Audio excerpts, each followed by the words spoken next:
From the Kiss 92.5 studios in Toronto, Canada. Ladies and gentlemen, this is Roz and Mocha. it's Roz and Mocha. What's going on? Hey guys, this is Bruno Mars. This is Selena Gomez. The Chainsmokers. Lady Gaga. Calvin Harris. Celestia Cara. This is Ed Sheeran. You're listening to my boys Roz and Mocha. Roz and Mocha. My boys Roz and Mocha. The Roz and Mocha Show.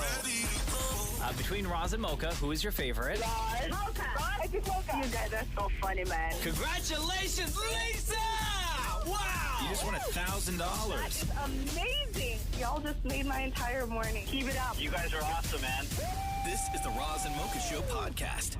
Yo, I read the craziest thing online the other day. I cannot believe this is happening. This one woman shared this story that her parents still don't want her sharing a bed with her significant other when they go over to visit, even though they're both adults and are married and have children together. They have children together? Yes. So she's 24 years old. She went to visit her folks, and her folks were acting like super weird during the visit. So this woman goes to her mom, pulls her mom aside, and be like, yo, what's up? Why are you guys acting so awkward? She says this, quote, my mom quietly told me that my husband should sleep on the couch in the living room. I was a bit shocked because why? Apparently, my dad doesn't feel comfortable. I called her and my dad weird and told my husband to ignore them. Yeah. So later in the evening, this woman and her husband are getting ready for bed. Yeah. In the bedroom. Okay. The mother barges into the room while they're both getting changed, right? And says that the husband has to sleep on the couch in the living room because the girl's father, quote, doesn't feel comfortable with them sharing a bed under their roof. This woman goes on in her story to say, my husband was freaking terrified at this point because he was in the middle of changing. So he leaves for the couch, and my mom says she's sorry, but she's not in the mood to deal with my dad's complaining all night. Wow. So in the middle of the night, this woman gets up to get a glass of water, sees her husband's on the couch, and he's not sleeping because he's like, yo, this couch is like mad uncomfortable. Right. So they talk. They end up falling asleep together on the couch, right? Right. She says, I woke up later to my mom freaking out. She was whisper yelling, so she didn't wake up my dad and asked that we're codependent on it, and asked if we're so codependent on each other that we can't spend one night alone. I tried explaining that it was a mistake, but she kept calling me disrespectful and said that I was selfish. I was upset. Wow. But then my son called for me, so we ended our conversation. Okay. Yeah. A similar situation. Deepa, you go first because you look like you have a lot to say. Oh, I am not in a far off boat from this woman. So when Thalal and I got engaged, we ended up buying a house together. And this was before, like 8 months before we're getting married. And I was not allowed to be in the house alone with my fiance, like our house. Somebody always needed to be present with us. What? So for the first, like I'm engaged to this guy. I'm going to get married to him. And you're signing the first mortgage couple of papers. We're already paying the mortgage at this point, right? Yeah. So again, So who would have to come over and babysit you? Like your mom and dad? Or his parents? So no, the first couple of weeks, his sister would come and hang out, and I love her, and we wanted her to be around, right? And again, I don't know if this is like a brown girl problem, like you can't be alone with your significant other, but one day she was like, hey, because she would spend the night with us sometimes, and we'd all just hang out, right? No. You had an overnight babysitter? Yeah, but I was okay with it. It was like, yeah, we're hanging out, and I love her, so we were having fun, right? And I didn't think anything of it. Wait, but during that time, were you and Thalal still, like sleeping in the same bed, or you weren't allowed to do that? No, we were all sleeping in our living room on mattresses because we didn't have any furniture yet, right? So it was like a sleepover. Chaperone. No, it gets worse. Oh. It gets Okay, worse go than ahead. that? Go on. It gets What's worse than that? Okay, go on. Okay, so one day she was like, hey, I'm actually going to go spend the night by my friend. And I'm like, cool. But my problem is I'm overly honest, right? Like my parents are not around. But I decide to text my mother to be honest. And I'm like, hey, mom, just letting you know, like she's going away tonight. So it's just me and Thalal. And I see the 2 check marks turn blue on WhatsApp and no response. And I'm like, what did I just do? Uh-huh. And I'm panicking. And then my mom calls me half an hour later. Yeah. And she's like, your father had the cell phone and he read that message and we need to talk to you. And I was like, oh my God, the one person I didn't want to see this was my dad. Why was your dad going through your mom's phone? No, they share a cell phone. They share a cell phone, so he had it at the time. Okay. Yeah, I know. Listen, I know brown parents are cheap, but like, one they phone. just don't really use it all that much. So I get a phone call, and I see it's coming from home, and I am scared poopless at that point. And I pick up, and my mom is like, "You need to come home right now." And I was like, "What do you mean?" And I was like, Mom, this is like my house. And she's like, I understand, but your father is not comfortable with you spending the night with Bilal. And I was like, but like, I'm marrying this guy and we're paying a mortgage. How much more commitment do we need? And I was like, you tell Dad. I said no. And then I hung up, and I was like, and then what happened? If you're just joining us, by the way, we were talking about a story of a woman whose parents were of that kind where she's married. Her and her husband go to her parents' place. They're married with children, and the dad won't let them sleep in the same bed together, although they're married with children. And Deepa, when she got engaged to her fiance and they bought a house, even when she was engaged and paying a mortgage, was not allowed to be alone in the house with the fiance. mm-hmm. So what if you go to, I- have you guys ever slept at your parents' place, Deepa? yeah, after we were married, but before that, we never had sleepovers. No. But in the same bed? In the same you guys bed? sleep in the same bed? No, yeah, because we're married, so that's cool. Okay, But it wasn't cool. before, But like- not when he was your fiance, though. No. No. Marriage Wait, what first, about your then brothers? Your sleeping in older bed. brothers? Are they like, because they're not living at home, right? When they're No, with they their had girlfriends. girlfriends and stuff, living right? with girlfriends. Yeah, and it was cool. Jeez, man. I'm the little princess. But good news is, after I put my foot down and I was like, Daddy, no, this is my house. Yeah. We're paying bills together. Yeah. I got another phone call maybe like an hour and a half later, and he was like, okay, you can stay. And I was like, really?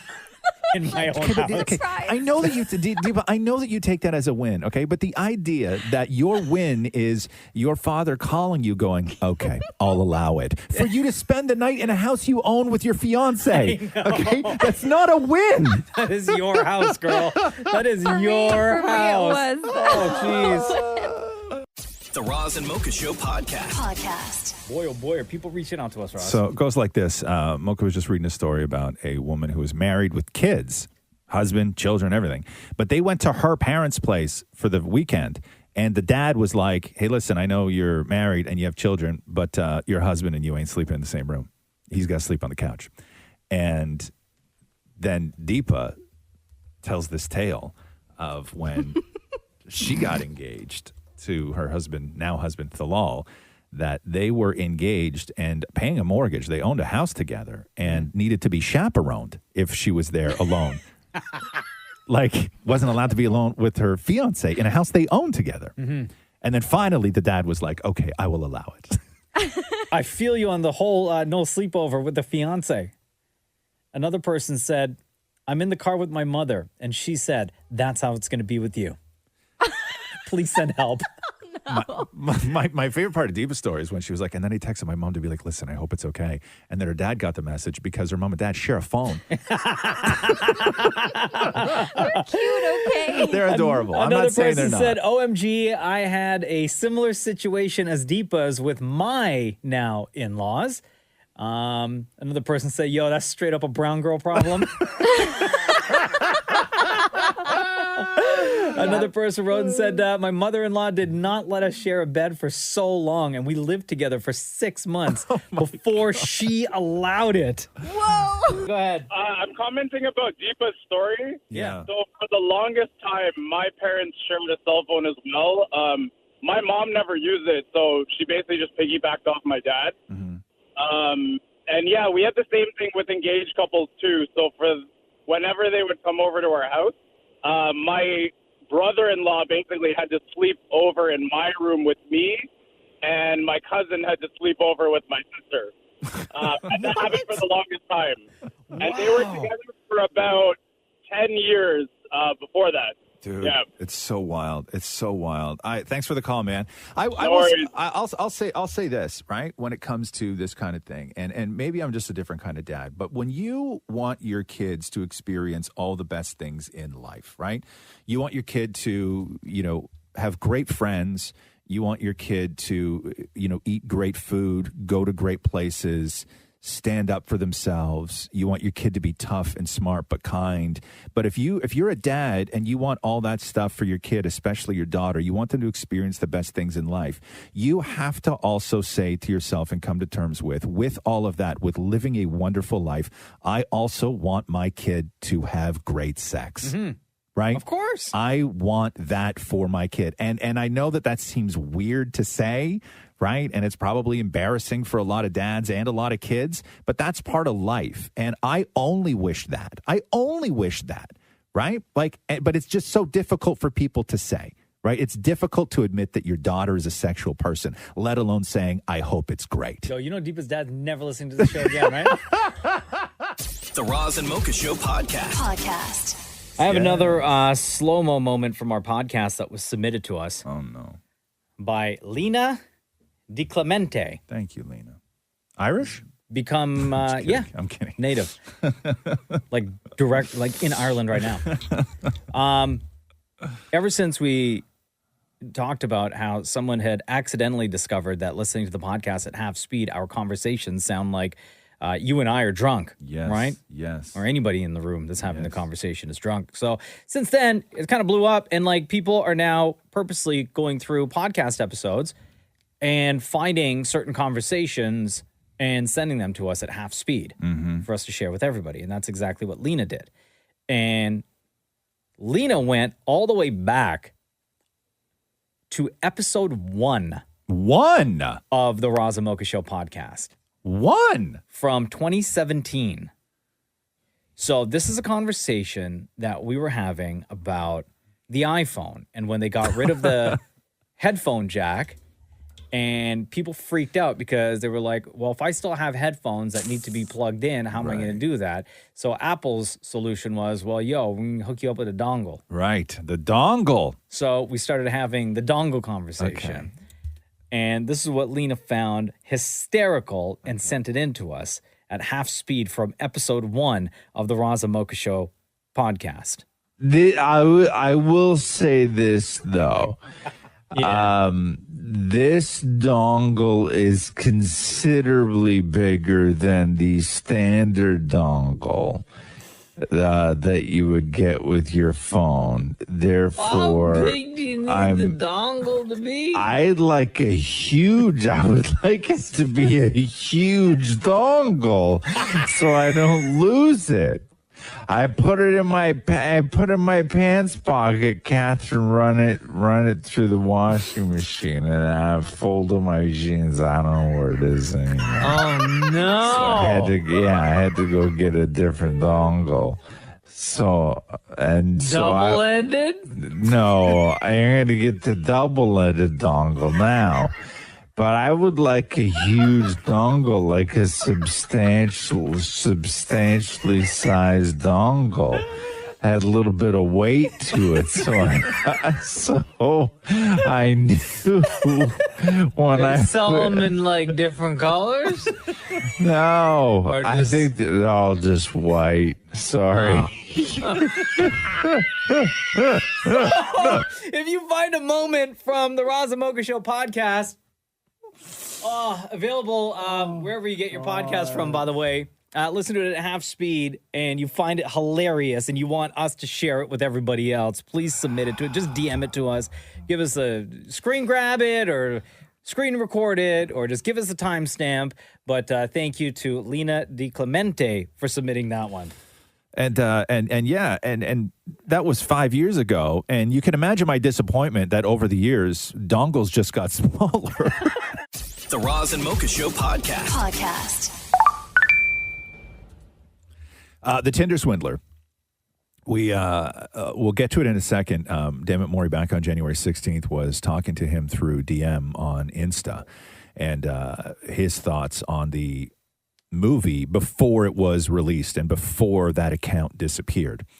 But the Tinder Swindler story of this guy named Simon, who on Tinder would run this Ponzi scheme where he would match with a woman and everything would be great. And he was rich and he had yachts and hot cars and expensive hotels and private jets. Clothes on. Thank Designer. you. And he would sort of like give them a taste of this life. And then something would go wrong because he had enemies. You don't understand my enemies. And then he would need... They're after me. They're always watching. Yeah, he would need money from them. I can't use my cards. I need money. So they would send him money, but he would use that money on another woman to sort of praise and... not praise, but sort of give her that lavish life. Yeah. And then he would get money from that woman to use on another woman. That's how the Ponzi scheme works. So what do you have there? The trailer, just in case you haven't watched the Tinder Swindler, here's a little tiny bit of their sort of explanation. You can find a bit of everything on Tinder, but one little swipe can change your life. I only miss you when it rains. When I first talked with Simon, immediately we had a bond. And when I listen to the radio. He was smart and funny and very impulsive. I shared my whole heart with him. And then he asked me if I wanted to travel with him on a private jet. I was like... He took me to a 5-star hotel. He said we had a special connection. It felt like stepping into a movie. And then in the middle of the night, he said there was something he wants to tell me. He said he has threats against him.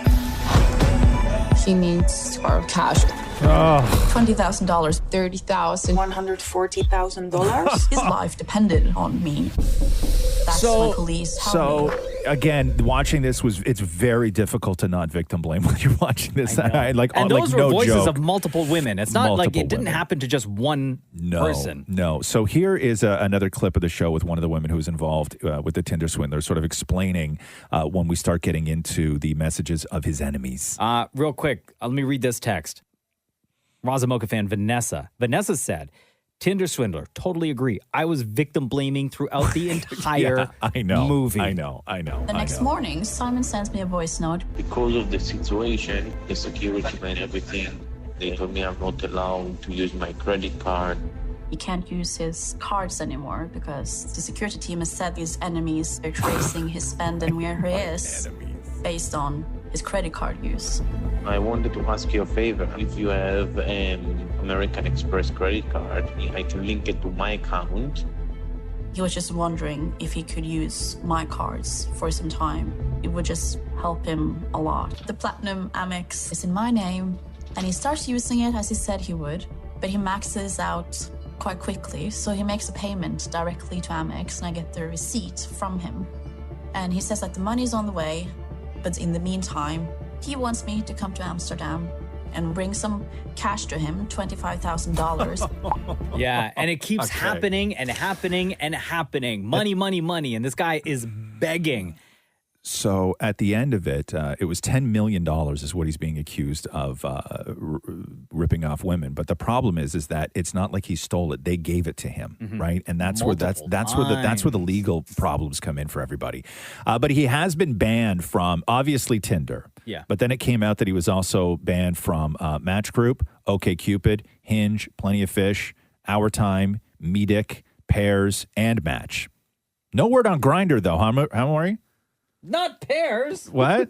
No word on Grindr, right? No. He's clear to do Grindr. He's clear to do Grindr. And he was also still on Instagram right up until recently. And Maury found the guy's account. And it wasn't like a big secret or anything like that. This is before the show was released. Okay. And to sort of verify that it was him, this was an Instagram account that had been active for quite a while, right? Okay. Going back dates on dates on dates. There was 117 pictures on this guy's Instagram. And again, it was an active Instagram account going back a long time. Mm-hmm. Lavish photos. It was him. So on January 16th at 1:52 a.m., the Tinder Swindler writes in Insta stories and says, "Ask me a question." And then Maury replied with, "Are you worried about the Tinder Swindler show?" And so this is what he wrote to Maury. This is the Tinder Swindler. Okay. Absolutely not. I was aware of it over 2 years since they started working on it. I was in a negotiation with Netflix about me participating in the movie. Unfortunately, they chose to do the same BS again, so I canceled everything with them. Same nonsense story from lying girls who got over $500K each just to talk lies in front of the camera. And then Maury writes, but it seems like everyone has evidence and proof against you, and you have nothing to prove they're wrong. What avoidance? I imagine he meant evidence. What evidence? Story, words. Words don't cost money. There is nothing empty words. He goes on to say. His grammar's very bad. Very bad. My enemies. You really think that the whole world will be interested in a story that allegedly a guy swindled girls for $200K? There is people who stole billions, and you don't hear about them. Come on. Yeah, nobody's going to be interested in this. Dog, we all watched it. We all watched it. No, who would be interested in this? You know how many people read that article, too? You also can say, I swindled you for $1 million and you gave me cash, no evidence. I sue them. I won the media, don't want to show it. So he's claiming that he sued them and he won, but the media won't say anything.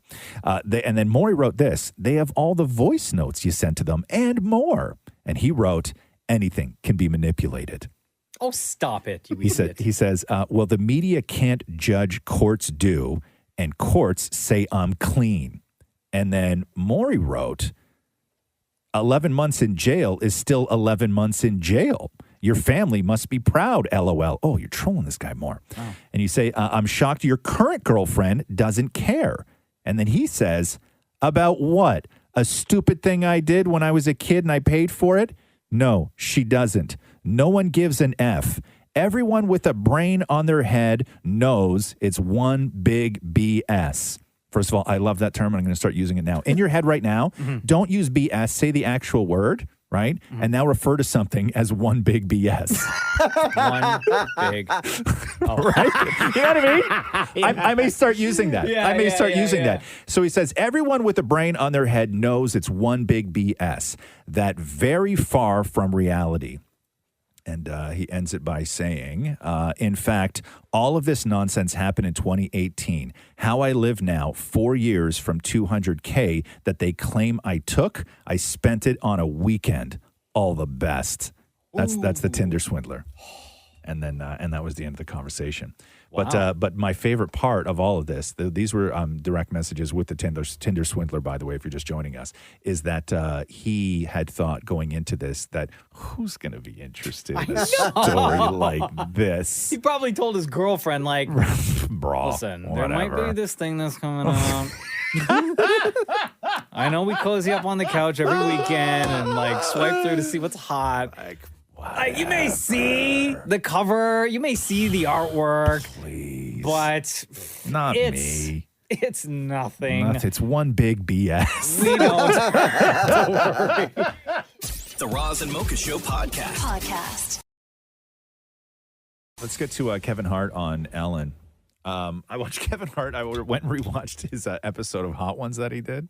First of all, I can't believe that show is a show. What a genius idea. And Kevin Hart on Hot Ones is just hysterical. Yeah. Oh my God, he loses his mind. Of course he would. Everything starts shutting down, right? Like everything. He starts stripping. Like he gets so hot. Poor He's like Kev. taking his coat at one point. At one point, he can't breathe, and it's like his coat is on, but only one arm is, and like the rest of it's like hanging off behind him. It's awesome. If you get a chance, go watch Kev Hart on Hot Ones. But he's on Ellen today, and a couple of things he gets into. One is his views on what the protocols are when you, out of the blue, FaceTime someone. Is that FaceTiming without warning? FaceTiming without warning. Am I getting the FaceTime or am I FaceTiming some people? It's okay for you to FaceTime, but not okay for some Well, it's different, right? Because if you're FaceTiming me without warning, I'm never not going to pick up. So what you see is what you see. Oh, no. I don't care, right? At the end of the day, I'm comfortable. So there's been times when, when I've been loose. I've been loose. I got mirrors in my bathroom, and I've had people, because you FaceTiming. So I've had people go, come on, Kev, come on, man. Like, you out here crazy right now. And I say, hey, at the end of the day, I'm in my space. You wanted to see me. Don't act like I did that to you, right? So, you know what I mean when I say loose, right? I think I do. Okay, just making sure we got clear. I think I do. I'm talking about my peen being out. Just making sure you're clear. Yep. All right. Got it. Okay. And then we get into Kev's. I mean, he's not wrong. No, he's not wrong. Right? But at also, all. like, I understand being polite and being courteous to the people who are FaceTiming you. But listen, you could hit deny. Like, you can, in that moment, and maybe hit them with a message being like, let me FaceTime you back in 5 minutes. Yeah. Maybe, you can. But I get his point, too, though. It's invasive, so you get what you get. Kevin Hart also never been, I don't know if this is news to anybody, if you're just discovering this today, that Kevin Hart never been voted People Magazine Sexiest Man Alive. The first thing that comes to my mind is snubbed. I've been snubbed. I've been snubbed year after year after year after year. I've been snubbed, right? Yeah. And, look, I don't have nothing against the guys that they're choosing, but come on. Like, seriously, man. Yeah. Come on. Like, at some point in time, let's really make a real choice. Yes. Right? Let's make a real choice. Yes. I'm out here doing everything that I can to show that I more than deserve it. Yep. I more than deserve it. And they're not even mentioning me in the top 3, which is ridiculous. Right? It's like, who's judging this thing? And at some point, I don't want to do it. I'm going to play the race card. At some point, I'm going to do it. I'm going to do it. Yes.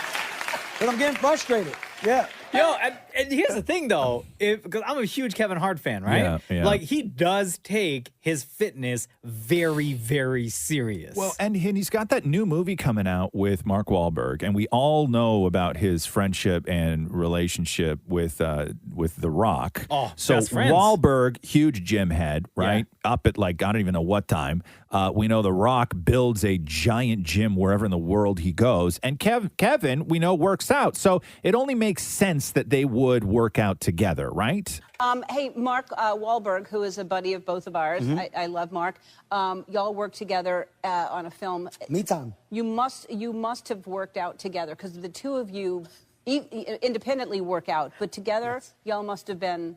Mark, what I found is that when I get to work with people that are really dedicated to the gym, we don't work out there. We don't even want to. I don't want to be in your space. I don't need you in mine. Like, I love that you go at it, but we're on 2 different wavelengths of time and schedule. So, although Mark's an early riser, though. Mark's a 4 a.m., 4:45 guy. I'm a 4:30, 4:45 guy. But we never mention it. And then, like, you'll throw the occasional, like, hey, Kev, maybe we should work out. And I'm very honest. No, I don't want to. Mark was like, we got to get one in. And I was like, no, we don't. I think our relationship is great. And I don't want you to go in there and we try to impress each other and hurt ourselves. That's how it happens. He's lifting a certain weight, then I try to do the same thing. Next thing you know, I throw my back out. I don't need to be around that. I like to be by myself and with my one trainer that I can yell back at from time to time, Ellen. That's enough for me. Okay. I don't need to see that. Okay. Okay? I get it. That's why I don't work out with Dwayne either. I don't want to go in there and lift all that mess, all that stupid stuff that he got in there. Who wants to do all that stuff? No. Listen to how good today is. Today. We got to go. We got to challenge ourselves. No, we don't. Do what you do, and I do what I do. That's what I like to do.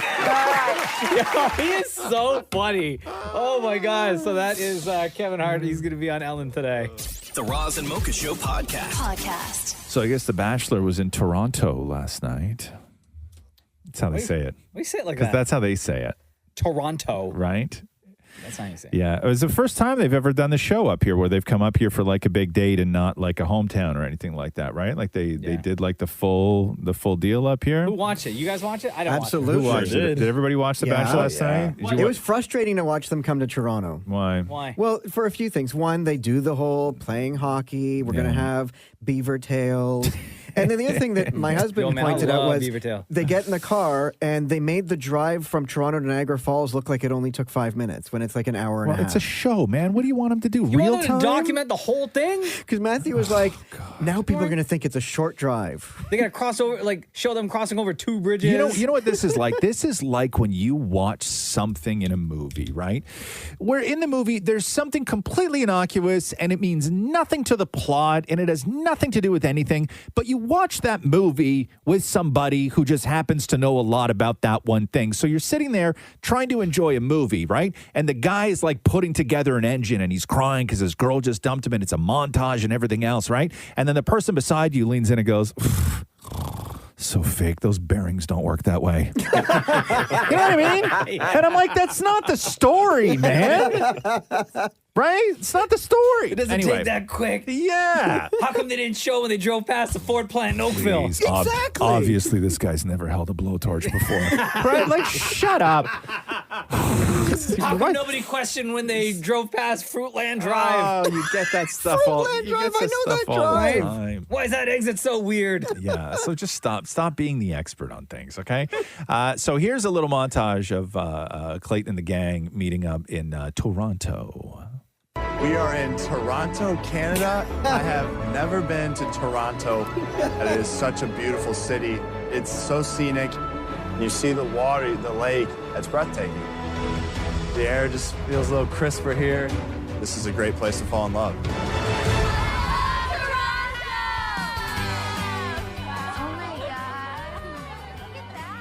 Toronto is absolutely beautiful. Look at the fall foliage. Yo, she said it. Foliage.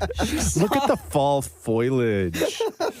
She obviously said it right. Yeah, That one she girl. did. But, the rest of the words, I don't know.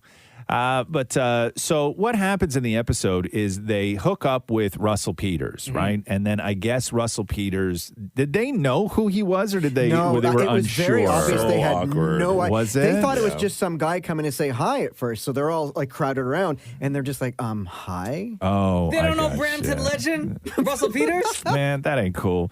So here is them meeting Russell Peters where they find out what the sort of event is going to be. It's good to be here with you guys. It's season 5, and now you're the host. Yeah. And here we are in season 26, where, as you can see, the contestants have gotten somewhat uglier, yet the same. Oh, wow, damn. The good news is you didn't find love on the show, but you did find it on Congratulations. And, Russell. Where's Susie? So Russell Peters walks in, and we're all very excited. We know that he is the roast champion. So Clayton's here, and as you know, he's from Missouri, and this guy is vanilla as For you that don't know who this is the award-winning stand-up comedian. He's a Canadian legend, Russell Peters. He's also the master of roast. Here's what you need to know. Comedy and love go together. You need to have a little bit of sense of humor in your relationship. Something happens. It doesn't always have to be a fight. You got to laugh at it sometimes. Mm-hmm. So you're going to get to roast this fella today. Okay, so then we get to the roast. Where did they shoot this? In the distillery district. Okay, I gotcha. So here's them doing their best to roast the Bachelor.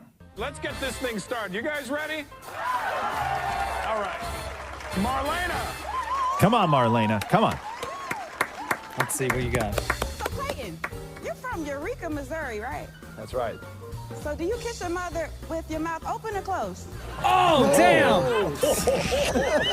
Yo, going in. Oh, no. Hunter has chronic irritable bowel syndrome, which, much like her personality, is Oh. Damn, Shanae, you ain't here, but I'ma still get your ass. Shanae is like a herpes outbreak. Oh. No matter how hard you try to get rid of her, she keeps coming back and lasting longer than expected. They are not holding back whatsoever. Yeah, jeez. Yeah. So that was the Bachelor. What hotel were they at? They're at Hotel X, and it continues next week. They're at still in Toronto? Niagara Falls. They do the Maid on the Mist. The Maid on the Mist. Why? Is that what it's called? No, isn't it the Maid on the Mist? No. Try again. You're the maid, and there's mist. No. Also, Deepa, you seemed really weirdly grossed out by them going on the ferry ride. I've always wanted. It's a No, dream. I'm just confused. I'm just confused as to why they're in Toronto and why they're going to Niagara Falls when it has absolutely nothing to do with. Obviously, Well, no, they're doing right international dates. Like, so the week after, they're going to be somewhere else, and they're traveling all around. No, they're just doing all the tourists. Well, plus the host isn't he from here? God, is there anything less Yeah, he's sexy? Canadian. Is there anything less sexy than the ponchos they make you wear when you're on the Maid on the Mist? You know what I mean? They're pretty ugly. Marilyn Monroe did the Maid on the Mist. So look where that got her, Maury. The Roz and Mocha Show podcast. How are you? Good. Man, I want to talk about Wordle, but I don't want to spoil it. Let's talk. No, I'm pissed off. Speak your truth. Hold on. Why? Because I'm pissed off. But you got it, didn't you? Yeah, I did get it, but I feel, and I don't.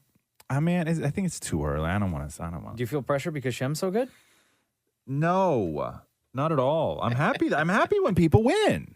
Right? I Shem? like it. I think that this is a Wordle for me is, and I didn't know it would be this kind of thing because Wordle is a very winnable game. Most people win most days. Maury laughing. And I did not get today's. And I actually was really unprepared for the sort of little boost of satisfaction you get from crushing Wordle first thing in the morning when it's the first thing you do in the day. You start your day with a win.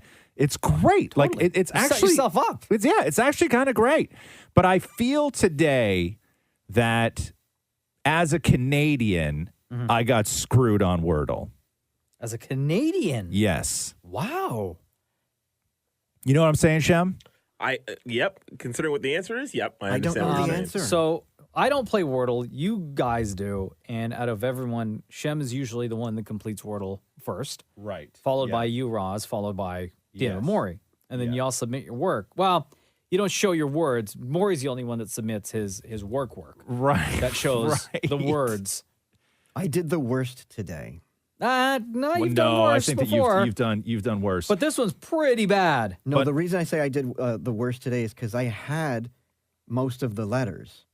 No, you did not. No, in the wrong order. Yeah, but even still, in the wrong order, you use the same letters in the wrong order multiple times. Like, how hard is it, Maury, when you're doing Wordle to just not touch the black ones?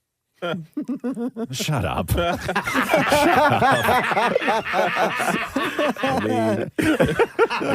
on now. I can talk to a few people. Come on. Come on now. Come on now. Is it that hard to not? Is it that you just can't resist touching the black ones? I got a few exes you could talk to. You know what I'm saying? I mean, once you touch one, Okay. You just keep going back for more. you can't stop. So you go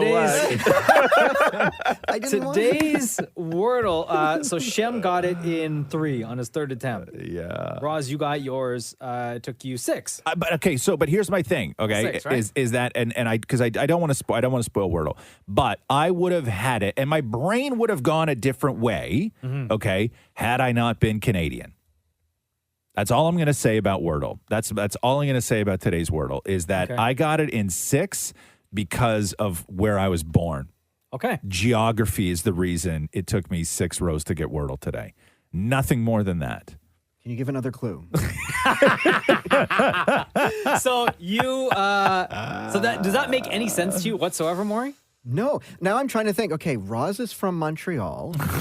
Well, first of all, I'm not. Don't ever say that. You were born there. I was born there. Okay, born there. Okay. I don't claim them. They don't claim me.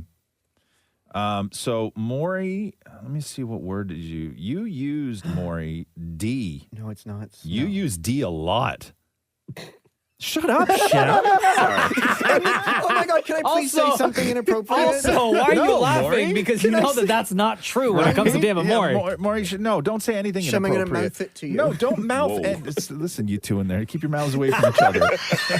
I don't want you mouthing nothing, and I don't want you mouthing nothing. Okay? Anyway, today's Wordle was a real pisser. That's all I'm going to say. Okay. All right? The Roz and Mocha Show podcast. Oh, you just broke your whole microphone. That's what that big crash was, if you heard it. Man, Oh, hold on. man. Well, The whole anyway. thing. So the microphones that we have, right? They're like giant giraffes, right? So it's one big giant arm that goes up, and then there's kind of like a bend, an elbow on it, and then there's another big giant arm. Like these things are like 6 feet long that you can swivel everywhere. And There we Mocha go. just snapped his in half. I'm so swole. Is that what happened? Yeah. Has it? I don't know my own strength. Yeah. Test 1, 2. Everything good? Yeah, we're good. We're Yeah. good. We're good. All right. Cool. How you doing? Good. I did my driver's license test over the weekend. Oh, congratulations. Thank you. So And? I was part of the 450,000 person backlog of people who needed to do either their G2 or their G test. And all y'all showed up at the same time It's yesterday? crazy, man. Uh-huh. So because of COVID, nobody could get their tests. And so my driver's license, like if you look at my driver's license, Yeah. my driver's license has been expired for months. Really? Months. Wow. But Did they mail you or send you something that you could print nothing. as like Nothing. in case you get pulled over?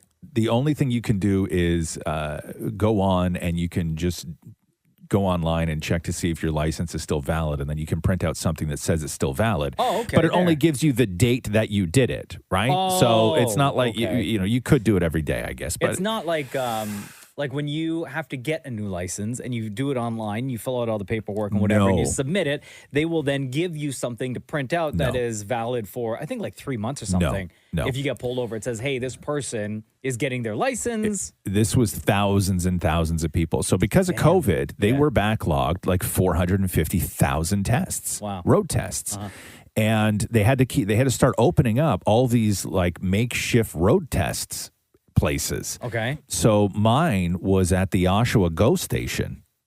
At the GO station. At the GO like station. in the parking lot. In the parking lot. Wow. So they set up like one of those construction site portables with a ramp, and you just walk in, and there's like a couple space heaters and like a guy with a desk. Yeah. Right? And that's the testing. That's the testing site. But because they're so backed up, they've started to remove things from your final test. Like there's no parallel parking. There was no. Can you parallel park though? Yeah, I can parallel park. Yeah, but like I went to the car wash. All right, I did all this stuff. I had to change a headlight on my truck yesterday because I'm like Wait, what do you mean you went to the car wash? before the test. So because I wanted the ride to look sweet.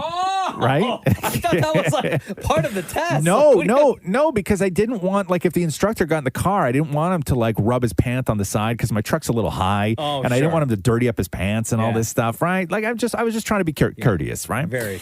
So there's a whole bunch of stuff that's not on the test, so you don't have to parallel park. I don't even know what else you're supposed to do, but it was like. Did the person get in the car with you? So yeah, They did. we checked Okay. all the lights and all the indicators, everything else, and she was other than the fact that she said nothing to me, she was lovely. Okay, but driving, like the driving instructors at these tests, I feel are deliberately cold. You know what I mean? Like, well, they're not supposed to show like any type of emotion. But I mean, I understand, like, when we're during the test, right? Maybe you got to stay a little stone-faced because you don't want me to think that your body language is letting me know whether I'm doing something wrong or not. It's dangerous, right? And it may throw you off, especially if you're nervous. Exactly. But like when I'm like, you know, because I was like, I'm going to beat you down with kindness, right? I'm like, how are you? Right? Nothing, No, right? yeah, of course. Nothing. Have a great day. Nothing, right? Maybe she took it as you being sarcastic. No, not at all. Not at all. And think I was, she knows who she you went to are? put the seat back, and I was like, you can go right ahead and put that back, right? Don't even worry about it. It even goes back farther, right? Okay, that's creepy, though. Okay, and like. And like nothing, no reaction from her, Fine. right? You can take it. You can totally take it now. Go for it. Like, you want to take a long drive? It's cool, totally cool. Antiquing, we can go antiquing. Bet you that would be a first on the test. Is the heat okay for you? Yeah. Turn up or down? I or didn't like whatever? say that. I No, did you say- I didn't. did. Did you? Yeah. Yeah, you sound nervous. No, I didn't say is the heat okay for you. I said is the temperature okay? Okay. So, but like driving instructors are deliberately like, there's a couple of, I was trying to think of other jobs where people are deliberately cold, right? And I think driving instructor is definitely up there. I would say nightclub bouncer if you're a guy, is definitely up there. The right? worst. Yeah. But I was trying to think of like other jobs where people feel the need to sort of be cold and distant. Yeah. And it's because it was weird. Like she was lovely. Again, I don't want to trash the woman who did my test, but it was quite odd sitting in a car with someone that refused to speak to you. How long was the test? Like 15 minutes. Well, that's a it was a long time. 15 minutes. Yeah. So what did you end up It was doing? a long 15 If minutes. you don't parallel park. Okay, so it was jump on the 401. Okay. First of all, they make you drive like a maniac, right? Okay. So jump on the 401, and then it's, okay, go into the left lane. Okay, now go back into the right lane. Go back into the left lane. Okay, now go back into the right lane. So I look like the indecisive a-hole on the road, right? Yeah, Thank you. Like you're trying to piss everybody else off. Thank you. So then it was get off the 401 and drive through a residential neighborhood for 5 minutes and then drive back onto the 401 and then drive through an industrial area and then back into the parking lot, and that's it. And then what? She goes, all right, you got your license, go inside and get it. And that's it? That's it. That's it. Yeah. Well, congratulations, I guess. Thanks. The Roz and Mocha Show podcast. Somebody submitted another slow-mo podcast segment. And this one is hilarious, dude. When you listen to our podcast at half speed, certain segments sound like we're drunk, like we're wasted.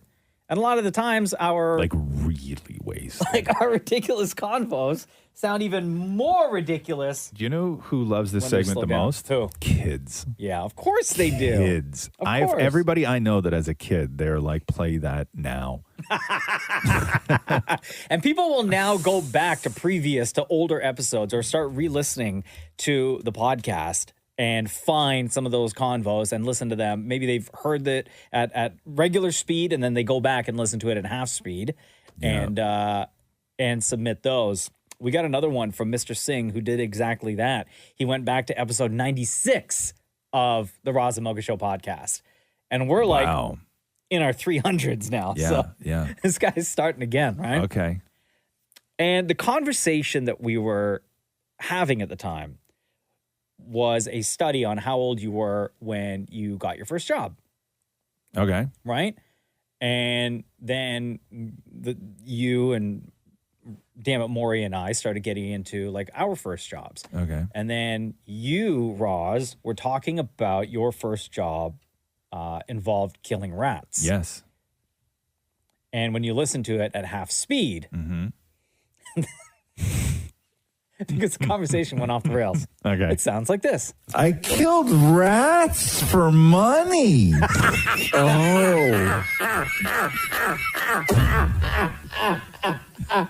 Like, you're an exterminator.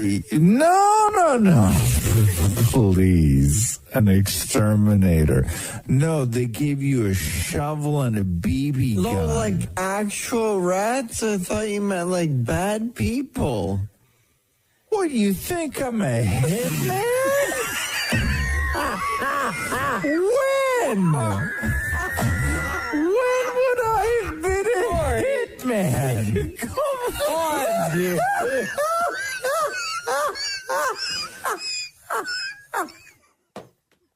Come on, man. Oh, for God's sake. It's like we had too much tequila. So if you find a moment on our podcast, when you listen to it at half speed, it sounds ridiculous. Like when Roz says things like this. I killed rats for money. Feel free to submit to us. You can just DM it to us. Let us know what episode it appears My on. inflection sounds way off in that clip. I know, right? I killed rats for money. By the way, the Roz and Mocha Show podcast available anywhere that you get your podcasts from. If you haven't yet subscribed, just search for Roz and Mocha. Hit subscribe so a new episode, when it gets released, will automatically download to your device. I killed rats for money. And big shout out to Mr. Singh who submitted that one to thanks, us man. for episode 96. The Roz and Mocha Show podcast. Super pumped for the Olympics right now, man. Man, as soon as you start talking Winter Games and then somebody even mentions the Jamaican bobsled team, everybody lights up. Like, you can't not light up. And anybody who's discovered, Cool Runnings years ago or who realize that it has been so long since Jamaica has actually had another four-man bobsled team in the games, and this is like the first time in over 2 decades that they're going to be at the games. It's incredible. Like, it's awesome. The Jamaican bobsled team unites people like really no other group of athletes can. Nimroy Turgott, Team Jamaica, welcome. Roz and Mocha, Team Canada over here. How are you doing, man? You getting ready? Did you feel ready? Yeah, I'm doing good. The atmosphere is buzzing at the moment. We're all excited and proud to represent Jamaica at the highest level and also in winter sports. Just knowing the fact that Jamaica is known for like sprinting and beach and the tropical country in winter sports, it's amazing what we have accomplished. So we are pretty excited and ready to go. This is the first time that Jamaica's qualified for 3 bobsled events. So the 4-man, the 2-man, and the 1-man. And this is the first time. It's the first time, and it's the first time in 20 years that the 4-man you guys have done a 4-man. Yeah, is that the deal? 24 years. 24 years. So when the headlines start bopping around that the Jamaican bobsled team is going to be back in the Olympics, people just get this incredible warm feeling where do you feel that regardless of the flag that you guys carry, that you do have global support? Yes, definitely. The love that we're getting from all over the world, it's amazing. Last night, a little girl from France messaged me on Instagram saying that she's doing a project at school about the Olympic, and she chose me as her project, and that message alone warms my heart. Nimroy, what is it about bobsled and this competition that really got to you, that you were like, yes, this is the sport that I am going to try out for. This is the one that I want to take on in the Olympics, as opposed to, you had mentioned traditionally Jamaica's known for things that we would see at the summer games, like sprinting. What was it about bobsled that caught your attention? To be honest, like while growing up, I wasn't thinking about no bobsled or no winter sport. I was a track and field athlete before, running the 100 meter. The president of the Bobsled Federation saw me competing and asked my coach if I would be interested. At first, I was like, nah, because I was doing really good in track and field. But then when I sit down and look at it, it was an opportunity to represent Jamaica.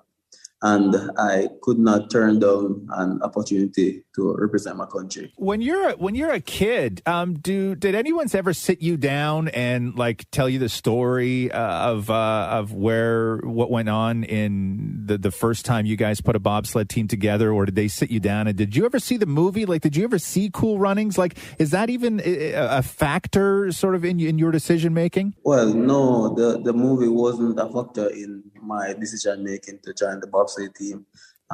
Growing up as a kid, I'm probably one of the child who didn't watch Cool Runnings because, I didn't have TV and stuff like that growing up. Sure. It's when I got older, I actually watched the movie and find it incredible. It was amazing. And what those guys did in '88 was next level. One final question for you, Nimroy. Nimroy Turgott, by the way, on the Roz and Mocha Show from Team Jamaica, bobsled team. Being in Jamaica and in preparation for the Olympics, the Beijing Olympics, how did you guys practice? Like, what's the routine like, and where do you go to practice? The training is like, we do sprints. Right after sprints, we have gym work and stuff like that. But we have a portable push-up that you can set up and move and fit it up back. Okay, so is it completely different? Like, what was the transition like for you guys when you got to do some practice runs in Beijing? I wouldn't say it was difficult in Beijing because we did like a lot of qualifying race leading up to Beijing. Mm-hmm. So, for instance, in Vancouver, we did some training in Vancouver, Whistler to be exact. That went well. We got some really good points there. Honestly, the transition from doing sprints on a running track to a bobsled track running on ice, it's not that different. All right. Nimroy Turgott, thank you so much for joining us on the Roz and Mocha Show. All the best to the Jamaican bobsled team. As Roz had mentioned earlier, like the entire world is supporting you guys. So congratulations on all of your achievements so far. Everyone's going to be watching on Sunday when you guys are going to be competing. And we want to thank you for joining us today on the Roz and Mocha Show. Yeah, man. One love. The Roz and Mocha Show podcast. Roz and Mocha's Fix My Life. What advice can you guys give me? Okay, so my question is... Got a problem you can't fix? Roz and Mocha got you. Nyana, what's up? How are you guys? We are doing great. How are you today, Nyana? I'm okay. I'm actually looking for some really amazing Roz and Mocha advice. So now there's more of me to love, but my boyfriend doesn't think so. Oh, wow. Okay. So Euro says, Roz and Mocha Fix My Life. My boyfriend of 2 years told me that he's not as sexually attracted to me after a 30-pound weight gain. You're blaming COVID. Fair enough. Do I leave him? When did this conversation happen? Was he the one that brought it up? Did you bring it up? I technically brought up the conversation after talking about our sexual life as to why it has kind of slowed down over the 2 years. So I did bring it up, and this did happen on Saturday. And what did he say to you specifically? He said he's going to be brutally honest and said he's not as sexually attracted to me. Okay. And what did you say? I cried. Of course. After he said what he said, he apologized for making me feel that way. Mm-hmm. Yeah. But still stood pretty strong on the statement. And then how's the dynamic been in your home since Saturday? So we don't live together. I Okay. only go see him. So we've spoken a couple times, but we're kind of not necessarily on rocky terms, but we're not all lovey-dovey. Now, the idea of attraction, and this is the sort of brutal honesty, right, is, and it's not politically correct at all, but attraction is involuntary, right? You can't force yourself to be attracted to someone. And I know you say we're all supposed to be attracted to everybody. That's just not the way it's just not the way people are, right? You're attracted to what you're attracted to. Now, whether he has lost interest in your body or whether he's lost interest in you as a person, because if he's judging you thinking that you've maybe given up on yourself, that is not an attractive quality in a person. Like if it's not your body specific, but he's looking at you as somebody who has given up and letting themselves go, right? That is less to do with what he feels about your body and more to do with how he feels about you as a person. How has your relationship been up until this point? Well, I thought it was peachy and you know, in La La Land. It was absolutely wonderful, and I was really happy in the relationship. We are both somebody who is health focused, so I do regularly work out and I eat clean. But unfortunately, since the relationship and COVID, I did unfortunately gain 30 pounds, which has resulted a lack of confidence on my side as well. I mean, do you want to lose 30 pounds? Yeah. Okay, so do you want to lose 30 pounds for you, or do you want to lose 30 pounds so this guy finds you sexy again? For me. For you. That should be the only answer. The other thing that you may be dealing with, right, is you get to a point, like if you're when you're in love with somebody, and I'll just use me and Catherine as an example, okay? You may be dealing with this, which is there is nothing Catherine could really do other than like altering her body. But there's really no changes that Catherine could go through that would make me feel any differently about her, simply because Catherine's appearance is not a reflection of me. Mm-hmm. So what you may be dealing with is somebody who is a little bit more selfish and less concerned with you and your health and your appearance than he is about his own. Where you gaining 30 pounds is suddenly a reflection on him when you're out in the world, when you're in bed. Maybe he thinks he deserves better. Maybe people are going to judge him. All of this stuff, right? So this may have very little to do with you and everything to do with him. Did he not say to you, supportive in any way? He did reassure me that he still finds me beautiful and we still have a lot in common we get along great. I don't know if he was supportive necessarily. So what is he saying to you? That if you lose weight, all of a sudden everything's going to go back to normal? No, we didn't have that conversation. Like, how did all of it end other than you in tears? Like, how did your follow-up, I guess, conversation end? It was more about how I wanted to talk about how I felt, and what it was going to look, I guess, going forward. What's going to happen if, I decide to have a couple kids and I don't lose the weight. Mm-hmm. And what do you say about that? It was more of that. He said it's understandable with age. We are going to get, less attractive physically. Oh, my God. Well, that's poor choice of words. This is a tough one because, you're not married and you've been together through COVID. So it's not like your relationship hasn't really been tested, and it's been tested more, I guess, in some other ways too. But it's a relatively new relationship. Like I said, you're attracted to what you're attracted to, and it's a jerk move to, start putting all of that on you. But if he's looking at you saying, hey, listen, all you got to do is lose 30 pounds and then I'm going to be attracted to you again and everything's going to go back to normal, then that, you can't be with somebody who says something like that to you. But also, I'm telling you right now, after all of this, if you lose 30 pounds, I guarantee you that you're going to be the one that's not attracted to him. Mm-hmm. Because if he comes back to you and is like, oh my God, this is the body I missed, you're going to look at him and go, gross.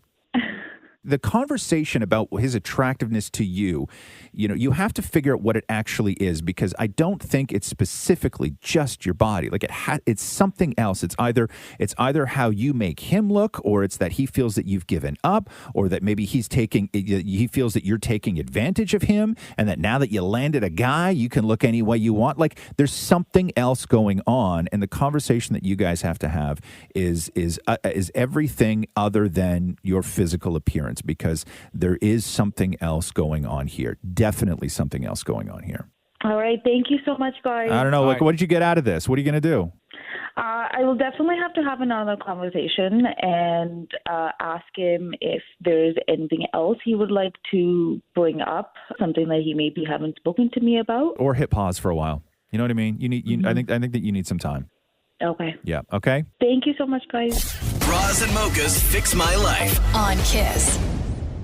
Bras and Mocha's Fix My Life. What advice can you guys give me? Okay, so my question is... Got a problem you can't fix? Bras and Mocha got you. How are you today, Stephanie? I'm not bad. How are you guys? Good.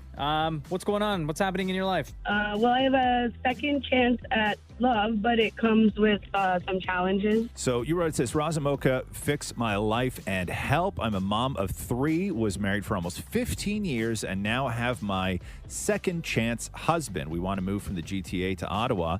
And my middle child, my son, goes to his dad's 2 weekends a month. If we move, this will be very difficult, yet I believe it's the best for us and the kids' futures specifically. This is tough.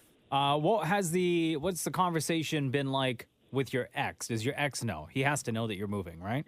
I did bring it up to him, and, I was honest, and I said, maybe you should look into his life, and he could make a lot more money. Number one, out there, he could be close to his kids if he wanted, to make a move that way, but that's not something he's willing to listen to at all. This is tough. I don't have a whole lot of advice for this. Just simply because there's kids involved and custody involved, and everybody's going to come off sort of selfish, even though you may be trying to do the right thing. You know what I mean? Wait, so your middle child, you said, goes to his dad's twice a month, right? What about the other kids? Are they with the same guy? My oldest 2 are with my ex-husband. Yeah. But my oldest, I'm actually a really proud trans mom. So my other son is not comfortable going to his father's house, I guess, because of that. Okay. Because of what? Well, they came out as transsexual, and that hasn't gone over well with their dad. Oh, sorry. I thought you meant, when you said that you're a proud trans mom, I thought you were trans. No, my son is. Okay, yes. The proud mom of a trans child. Yes. Okay. I gotcha. So has your ex made any attempt or in your conversation to say, like, yes, it's going to be difficult, but we're going to make this work? No, he's more the fact, like, who's going to pay to drive them? How are they going to how is my son going to get down to, the GTA again? It's more of a money thing, I guess, whereas I don't mind driving. I don't mind paying for any kind of a train or travel or That's a lot. That's a lot, though. Here, so, that's a lot, though. That's like 5.5 hours on a train, each way every other weekend. And that's a lot for a child too, right? Like how old is the kid? The middle one, he'll be 10, and my oldest will be 14. Yeah. Okay, so the middle child is the one that goes to see the dad 2 weekends a month, right? Yep. Okay, and not that a 10-year-old should really sway any sort of huge family decisions, but they have a voice. What does the 10-year-old think about all this? I don't think he understands 100%. Like, and I won't talk bad about his dad, like especially to him or anything like that. Whatever they learn in the future is up to them. But I'm a very open person, and if he asks me questions, I'll answer him. Right? Like he asked me who would drive, and I said, well, I would hope it would be both people, but if worse come to worse, then I would take on that responsibility. That's fine. When it comes to kids, okay, you can really screw up a kid in a situation like this. You really can. And that is what you need to avoid at all costs, is screwing up your kid, right? This is something that is more than a couple of texts and a quick conversation. This is something that you guys, and maybe with the help of somebody else, need to sit down and negotiate out to find out if there is a way to make this work. Yeah, because like at the new place, I found a job working at home, making a very good sum of money that I have never, I've never attained that yet. So I'm very proud of myself. Yeah, of course. But you can't you can't take a new job and say, oh my God, look at all this money I'm making. So the downside is my kid doesn't get to see his dad anymore. Oh, no. Like I can work anywhere in Canada now. So I've opened myself up to like being able to move, but we'll never own a house here. We'll never, like the kids barely play outside with their friends because it's not a safe area at nighttime and stuff like that. So yeah, it's a tough one, but I think that this is more than just some casual back and forth with your ex. This is, you need to sit down with somebody who can help you guys figure this out in a proper way. In a proper way. Otherwise, no good is going to come from this. It is, and it will never end for him, for you, and for the kid. It is always going to be a problem. And then if I stay here with the kids, like I just think it'll be detrimental, not just to me. Like if it's detrimental to me, then it's detrimental to I think them, first of all, what you need to do is you need to sit down and have a conversation with your ex to find out if he's willing to go into some sort of negotiation to revisit what his weekends or what his time with the son looks like. If he's open to it, you then find somebody to help you figure out something that is fair for everyone. Yeah, and I don't want to be unfair. I would never. Yeah.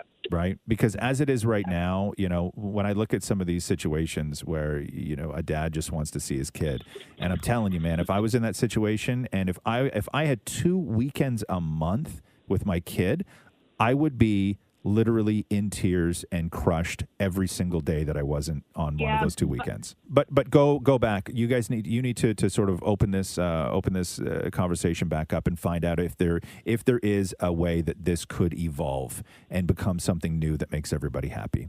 That would be awesome. Yeah. You need the pros on this one. Yeah, but you need help with this, and you can't make a decision on somebody's behalf. It's not cool. Awesome. Thank you guys so much. All right, love. You take care. Have a good day.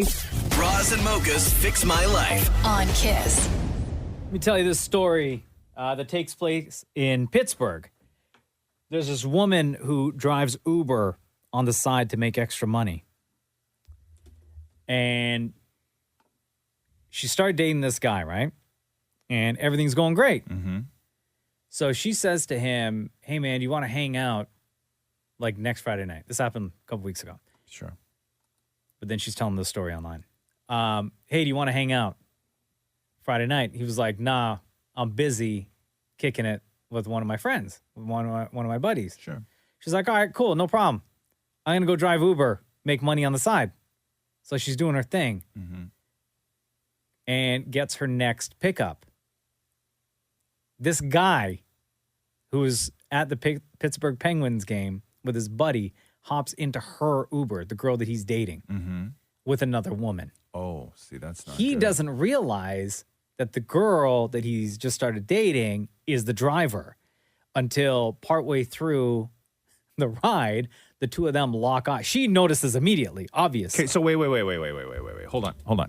So there's a girl dating a guy. Yes. They've been together for A little bit. A little bit. Yeah. She drives Uber. Yes. So he says, hey, I'm going to hang with the dudes tonight. Yes. So he goes and hangs with the dudes. She's like, okay, I'm going to go grab some money. Yes. So I'm going to go drive Uber for the night. Correct. So she's driving Uber. The girlfriend is driving Uber. Yes. And then she stops to get an Uber fare, and the person who gets in the Uber fare, who called the Uber, is her boyfriend. Is her and boyfriend. The boyfriend is with another woman? Yes. Okay. And then it was the other woman who's the one that called for the Uber, right? Right. So because this guy, he would have obviously known if he had was the one to arrange the Uber, he would have seen her photo in there if she Right. had a photo in there. Right. Right, the driver. So anyway, they lock eyes in the He rearview didn't even mirror. notice when he got in his own, his girlfriend's I car. I guess, know! but how many times have you been in the backseat of your own car?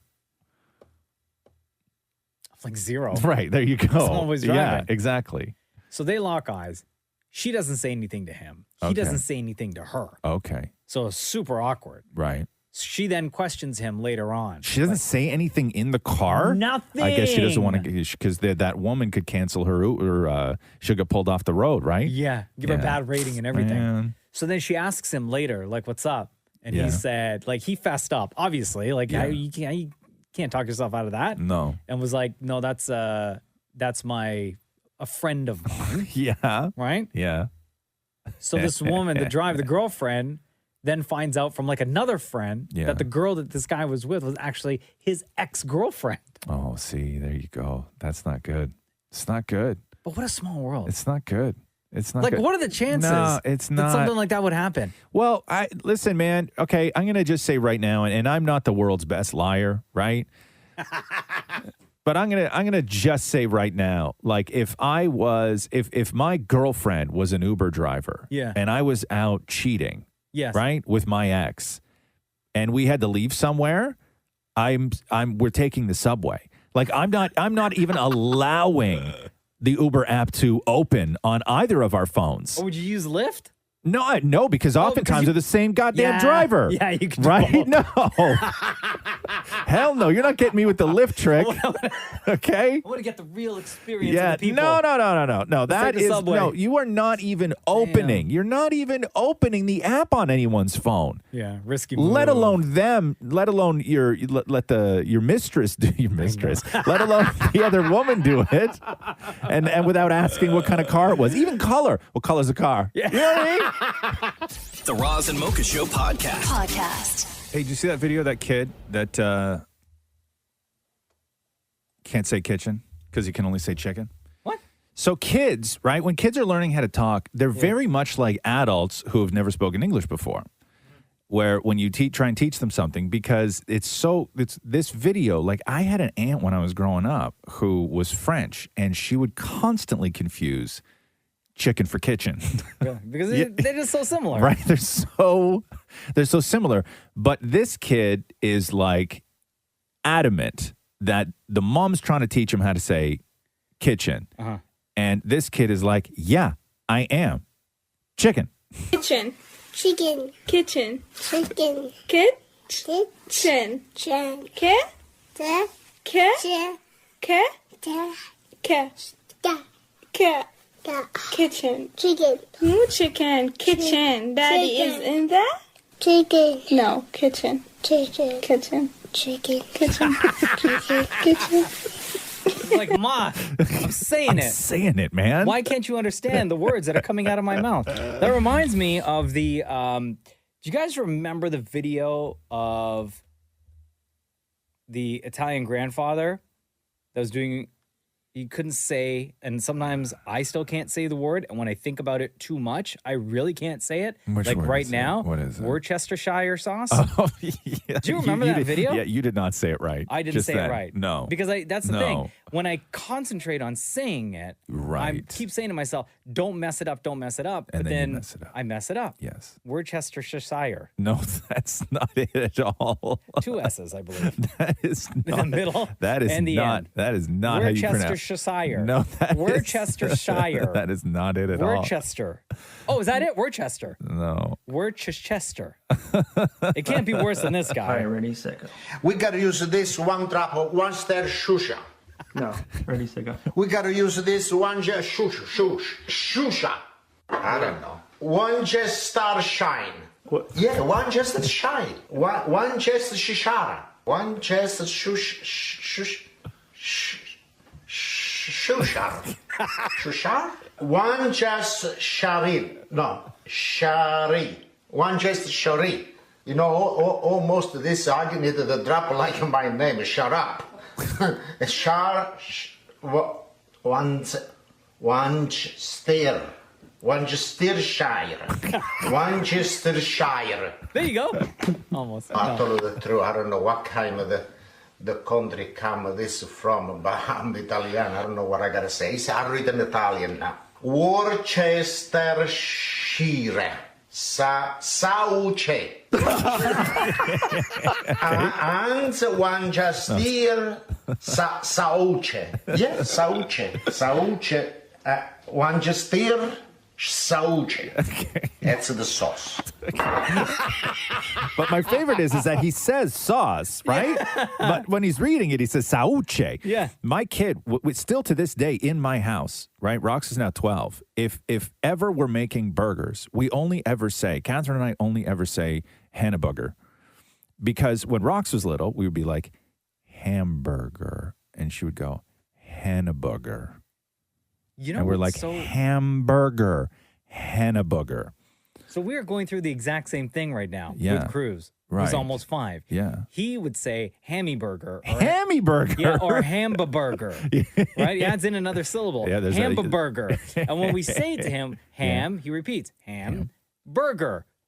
Yes. Now say it together. Yeah. Hamburger. Yes. Yeah. It's weird. That shouldn't be a difficult word to know. But when it's interesting that guy, he read sauce, but then at the end he says sauce. Yeah. That's the sauce. The Roz and Mocha Show podcast. With your special connections, Roz, have you watched I Want You Back yet on Amazon Prime? Yes. It isn't, the rest of us regular folk, pedestrians, we get it tomorrow. Yeah, I did see that. I did see Jenny that. Slate from SNL. Who's awesome. Charlie Day from It's Always Sunny in Philadelphia. Also from Those Horrible Bosses movie. Yeah. He's so funny. Yeah. Gina Rodriguez, a.k.a. Jane the Virgin. Scott Eastwood, who's Clint Eastwood's son. Jenny Slate, by the way, if you're not up late and you don't watch SNL and you are sort of in the other half of the world where you do have kids, Jenny Slate is the lady who goes crazy alone on the island in the Chipmunks Chipwrecked movie. Oh, if you need a different point of reference for Jenny Slate, she's the one that goes bonkers in Shipwrecked.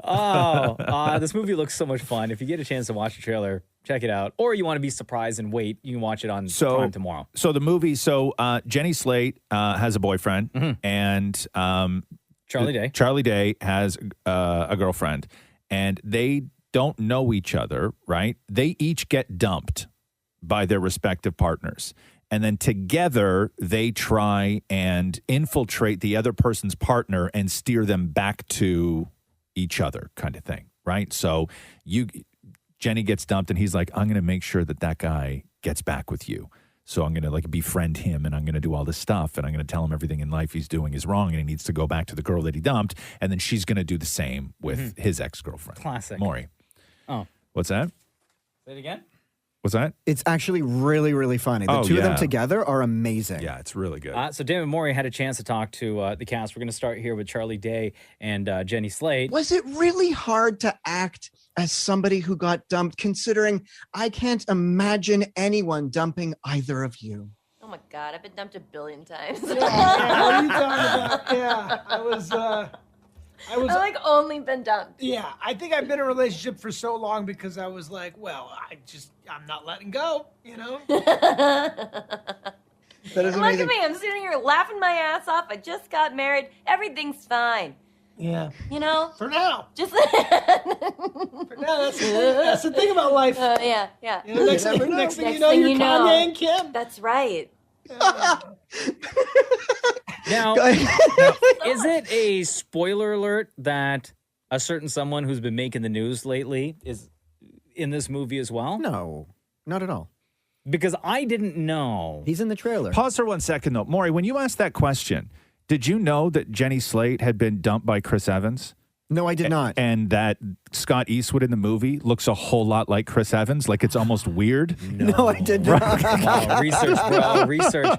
Them feelings are still. I researched. She just got married. I knew that. I know. Yeah. She got married, but like she's happy now, married kid, everything else. Yeah. Anyway, sorry, Malco, you were saying about the surprise guest in the movie. No, he's in the trailer. Oh, Really? Yeah. I don't remember. Anyway, I'll play it. If it's a spoiler alert, I apologize, but spoiler alert. Loved that Pete Davidson is in this movie as well. Very, very, very funny. It's wild how, this movie is about interfering with your exes, new relationships. Should Pete have Kanye watch this movie? Absolutely. I think me, Pete, Kim, Kanye, you, we should all get together for a movie night. Yeah. Just have some popcorn and, we'll see what happens. That ain't happening. That is definitely not happening.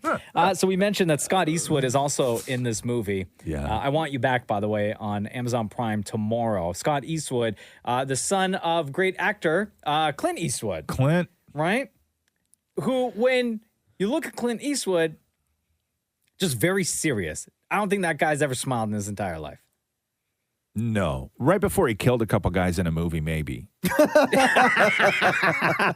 is David Morey with Scott Eastwood now. Scott, I got to ask you this. I can't imagine you watching a rom-com with you in it with your dad. What is it like watching a romantic comedy with Clint Eastwood? Great question. I don't know. Yeah, I don't know if I've ever watched a rom-com with my father. That would be interesting. But he's probably more of a sucker for rom-coms than we think. Maybe he'd cry watching this too. Maybe. I think Scott Eastwood, by his answers, it almost sounds like he's like scared to give an answer because he's going to get an ass whooping from his dad. No, you know what? I think this. I think that if your dad is Clint Eastwood, you know what your dad's rep is like. And I think that you as a kid who loves your dad, you don't want to blow your dad's persona. Like if you are Scott Eastwood and know that Clint Eastwood's favorite movie is Father of the Bride, you know what I mean? Like you could never tell anyone. Because like that's a secret you have to take to the grave. Because then Clint Eastwood's going to get agents calling in being like, yo, the studio heard that you love that movie, and guess what? They want to remake it, we want you to star in it. No, and you know what?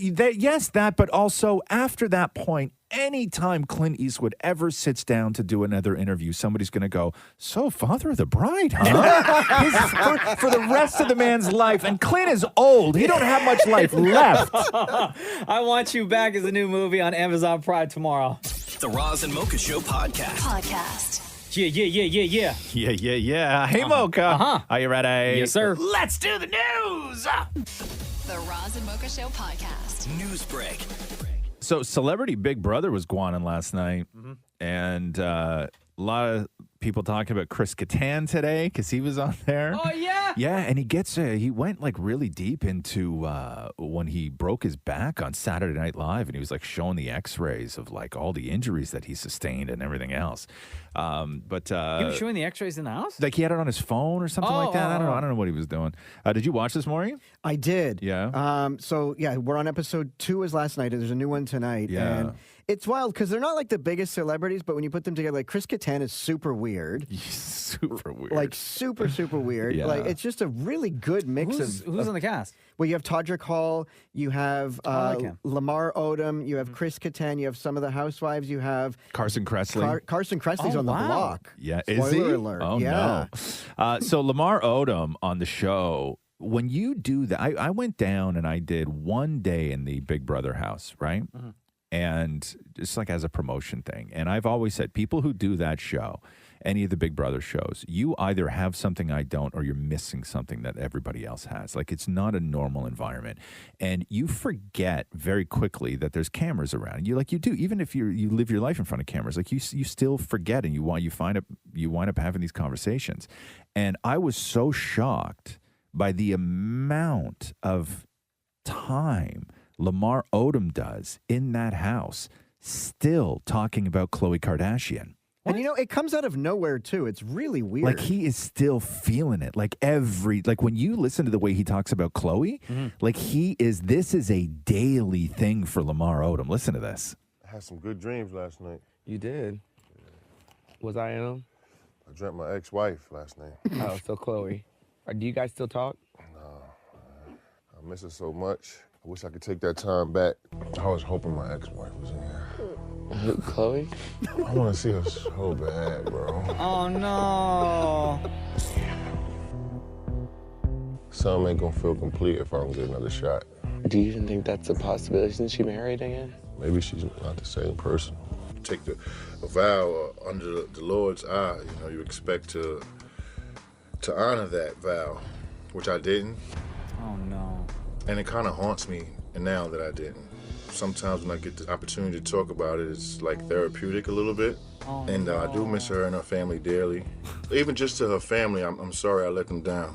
They had so much faith in me, and they gave me my own nickname, Lammy. I would do anything to make it up. Oh, Lammy. What the hell made me think I was gonna get away with that? I don't know. Are we having relationship talk? Do you think she was the one? I think so. I mean, we got married for 30 days. We knew each other 30 days, bro. Oh, no, Lamar. Wishing he'd be sitting there listening. Might as well be listening to Drake, Marvin's Room. Just all up in his feelings. Bro, you have no idea about the feelings. So then, and yes, the song's appropriate. So then we get to Lamar dreaming. So now, we know what Lamar likes to talk about and what he's obsessed with and what's on his mind all day, which of course is Khloe. So then we find out that Lamar Odom talks like crazy in his sleep. Is he really? Okay, but you tell me what you think is going on, and knowing how heartbroken he is in the real world about not being with Khloe. Yeah. You tell me what you think he's dreaming about. So they filmed Lamar Odom dreaming. Listen to this.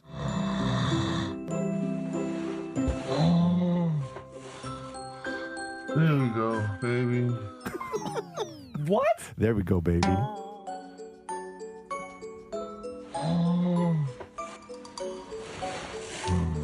Baby, there we go.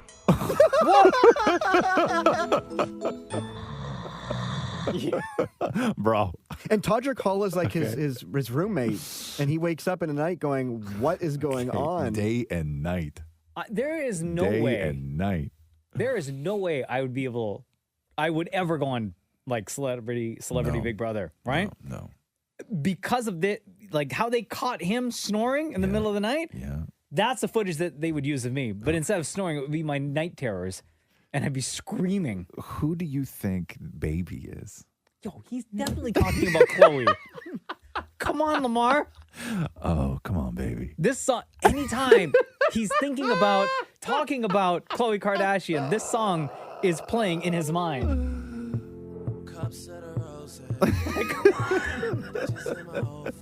Like, come on. This is like the ultimate sad boy song. Speaking of which, Drake officially unfollowed A$AP Rocky too. So he unfollowed Rihanna. Yeah. Did he really? Yeah, and I guess he You unfollowed. know who's listening to this Drake song? Drake! How would he have known that he wrote this song how many years ago and recorded it? Yeah. And it would be so fitting in this moment right now. And so Rap TV posted that Drake unfollowed Rihanna and A$AP Rocky. Yeah. And then right there immediately in the comments, Rick Ross wrote, "Hey, if you didn't know, Rick owns over a dozen wing shop locations." Oh no! Way to go, Rick Ross. The Roz and Mocha Show podcast. It's always nice when Jon Stewart just shows up and just says stuff that not everybody is saying, because this is what Jon Stewart used to do every single night, and you realize every now and then that you sort of miss his perspective on things. And everybody loves hearing from Jon Stewart. He's got that new show, The Problem with Jon Stewart. Have you watched that yet? Any of it? Is that on Apple? Yeah, That's it's the one, on right? Apple. Long sort of form things. It doesn't get a ton of press, but his podcast of the show, which is The Problem with Jon Stewart, gets more press than the actual show does. And what's happening today is the clip going around of Jon Stewart defending Joe Rogan. And so what he talks about is when Joe Rogan had a guest on called Josh Zepps, and they were talking about myocarditis, which is the heart condition. And Joe Rogan had said that more kids get it from the vaccine. And then Josh was like, no, more people get it from having COVID. And then they sort of went back and forth a little bit. And then they looked it up. And it turned out that his guest was right. And then after the fact, Joe tweeted, if anyone was going to make me look dumb on my podcast, I'm glad it's Josh because I love him and he's awesome. However, this is why I was confused. And then he posted an article which sort of led, I guess, to his confusion. But this is one of the things that Jon Stewart brings up is that, I guess, Joe Rogan's ability to, have a discussion and then be presented with information that also may change his mind. But here's Jon Stewart. Don't leave, don't abandon, don't censor, engage. I'm not saying it's always going to work out fruitfully, but I'm always of the mindset that engagement, and especially with someone like a Joe Rogan, who is not, in my mind, an ideologue in any way. And that to me says, oh, that's a person that you can engage with. And so I think all the overblown rhetoric about him, and here's the other thing, like, you're a musician, like how much misinformation is spread by, like Eric Clapton is on platforms that you're on, and he's a f***ing psycho. So do you remove yourself from every platform? By the way, do we only do these conversations so that I will get in trouble? Yes, I think that's all we do now. Is we go, John, who do you want to piss off today? Neil Young fans, Taylor Swift fans, or Eric Clapton fans? I love them all, but my point is we all exist in this world and on this planet. And there's no question that there is egregious misinformation that's purposeful and hateful and all those other things. And that being moderated is a credit to the platforms that run them. And I know it's a difficult thing, but this overreaction to Rogan, I think is a mistake. I really do. Facebook is having its birthday today. How many years ago, Mocha? I guess Deepa and Maury, get back on here as well. How many years ago did Facebook start, Mocha? Facebook started... Give me a year. 2001? 2001. Deepa, what do you say? When did you join Facebook, Deepa? Do you remember? I don't remember. It was definitely high school. So I'm going to say it started in 2004. 2004. Damn it, Maury, what do you say? So back then you had to be invited. Okay, we don't need the history. I'm going to get to that in a second. When do you think Facebook Just started? give us a year, man. I was going to say, I don't agree swear. with Deepa, 2004. That's Yeah, what Jon Stewart don't swore. swear. You feel horrible. You should post that on Facebook. So back when it was just for Harvard students, when it was called The Facebook, yes, it was 2004. Was it really called The Facebook? It was The Facebook. I thought it was just like our aunts and uncles and parents calling it that. And then when they opened it up to other schools, they dropped the, and it became just and Facebook. what, the parents were like, we got it, got it. Yeah. But didn't it start with Mark creating the Facebook so you can, I guess, judge what other people Yeah, it look was a way, like? well, it was a way to pick up girls. That's all it was, right? And then it was September 26th, 2006, when it finally opened up to everyone. But yes, it was 18 years ago, 2004, and then 2006 is when it was all sort of introduced to us. But here's nerdy Mark Zuckerberg explaining back then what the Facebook is. It's an online directory. He's not swearing in this, right, Maury? Does he swear? Does he say the F word in this more? Not unless he's talking to Jon Stewart. Okay. It's an online directory that connects people through universities and colleges through their social networks there. You sign on, you make a profile about yourself by answering some questions, entering some information such as your concentration or major at school, contact information about phone numbers, instant messaging screen names, anything you want to tell, interests, what books you like, movies, and most importantly, who your friends are. And then you can browse around and see who people's friends are and just check out people's online identities and see how people portray themselves and just find some interesting information about people. You can post fake news if you want. Back then, it sounded so cool, though, right? Online identities? Right? And all your friends? You spread like conspiracy theories. But everybody was so excited about this. Now the idea that somebody, if I told you, hey, Deepa, I'm going to create this thing, right? Where I'm going to take your identity and I'm going to put it on the internet, and then I'm going to allow strangers to look at your identity, study it, and also the identities of all your friends. No thanks. Hard pass. Hard pass. But it was never explained to us like that back then. Yeah, I know. I was how to pick up chicks. That's what it was. Or guys. Right? Yes, or guys. Yeah, but for Zuckerberg, it was, this was how to... He's an even bigger nerd. I know, right? Too, right? Like, listen to this It's voice. an online directory that connects people through universities and colleges through their social networks there. The Roz and Mocha Show podcast. Hey, do we win many medals this morning or what? Mark McMorris, I know, got bronze in snowboarding. Two snowboarding ones. Two snowboarding. Bronze was for McMorris, and then we also got a gold. Max Perot. Yeah, Max Perot, that's right. And then silver in freestyle skiing, Mikhail Kingsbury, and then bronze in speed skating, Isabel Weidman. But my heart goes out to the curling team. I know. Well, the mixed curlers, right? Yeah, but that was a big deal. They're out of medal contention. Is that the deal? That's right. Man, I was watching a little bit curling. of it I yesterday. love watching curling. I felt like I was watching Australia. Yeah. And they were like throwing those rocks pretty hard. Yeah. Do you also have to watch it with the volume low so your neighbors don't hear people screaming harder, harder? No. Okay. Not just me. Maury. How loud do yeah, like does my TV have to be? I know, but for my neighbors to hear Maury, that. My walls are paper Maury's thin. trying to turn curling into something sexual. First, I'm not the first. That to me is just weird. But also the fact that there would be if your neighbors, Maury, okay, put together a list of what they know about you and what they've heard from that place. If they heard harder coming from the walls, sex might be on that list, but it's very low. I wouldn't even say that. Very low. It would just be silence. You know what I mean? We don't hear anything. Like we hear one yell at the other. Okay. A lot. Very low. Leslie Jones, however, is back with her Winter Olympics commentary. So Leslie Jones always just sits and watches the Olympics and comments on the incredible sort of athleticism and abilities of all the great athletes. And she's back at it again for the Winter Games. This is Leslie Jones. Team USA, slay all day. Let's go, Nathan! Let's go, Nathan! Yeah, I don't think I could ever. See, I feel like this skating thing would be much like swimming. Like, see, me, I can swim my ass off with the floaty. Like, it's almost like I'm so light, like I'm floating on the water. You take the floaty away, I'm drowning. I'm just sinking like a f***ing rock. So I kind of feel like if I did this ice skating thing, that, yeah.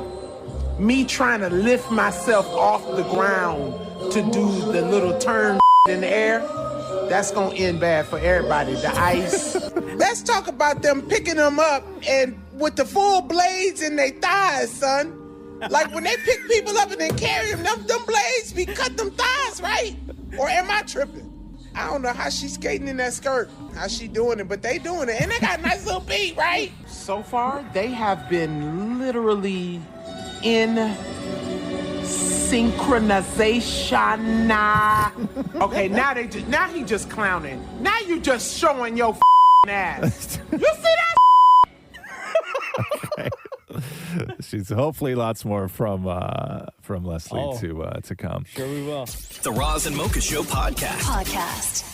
So last week, Netflix released their big, giant montage video of all the movies that are coming out this year. It was like 88 movies or something like that. Hard to like keep up. crazy movies with monster casts. Yeah. One of them in there that I was looking very forward to is Enola Holmes 2 with Millie Bobby Brown and Henry Cavill. But I had no idea that Enola Holmes, that movie, is being sued by the Sherlock Holmes estate. And the reason it's being sued is crazy. You mean the Arthur Conan Doyle? Yes. So here's the thing. Okay, so most of what they based sort of Enola Holmes on is in the public domain. Okay, meaning it's 100 years old.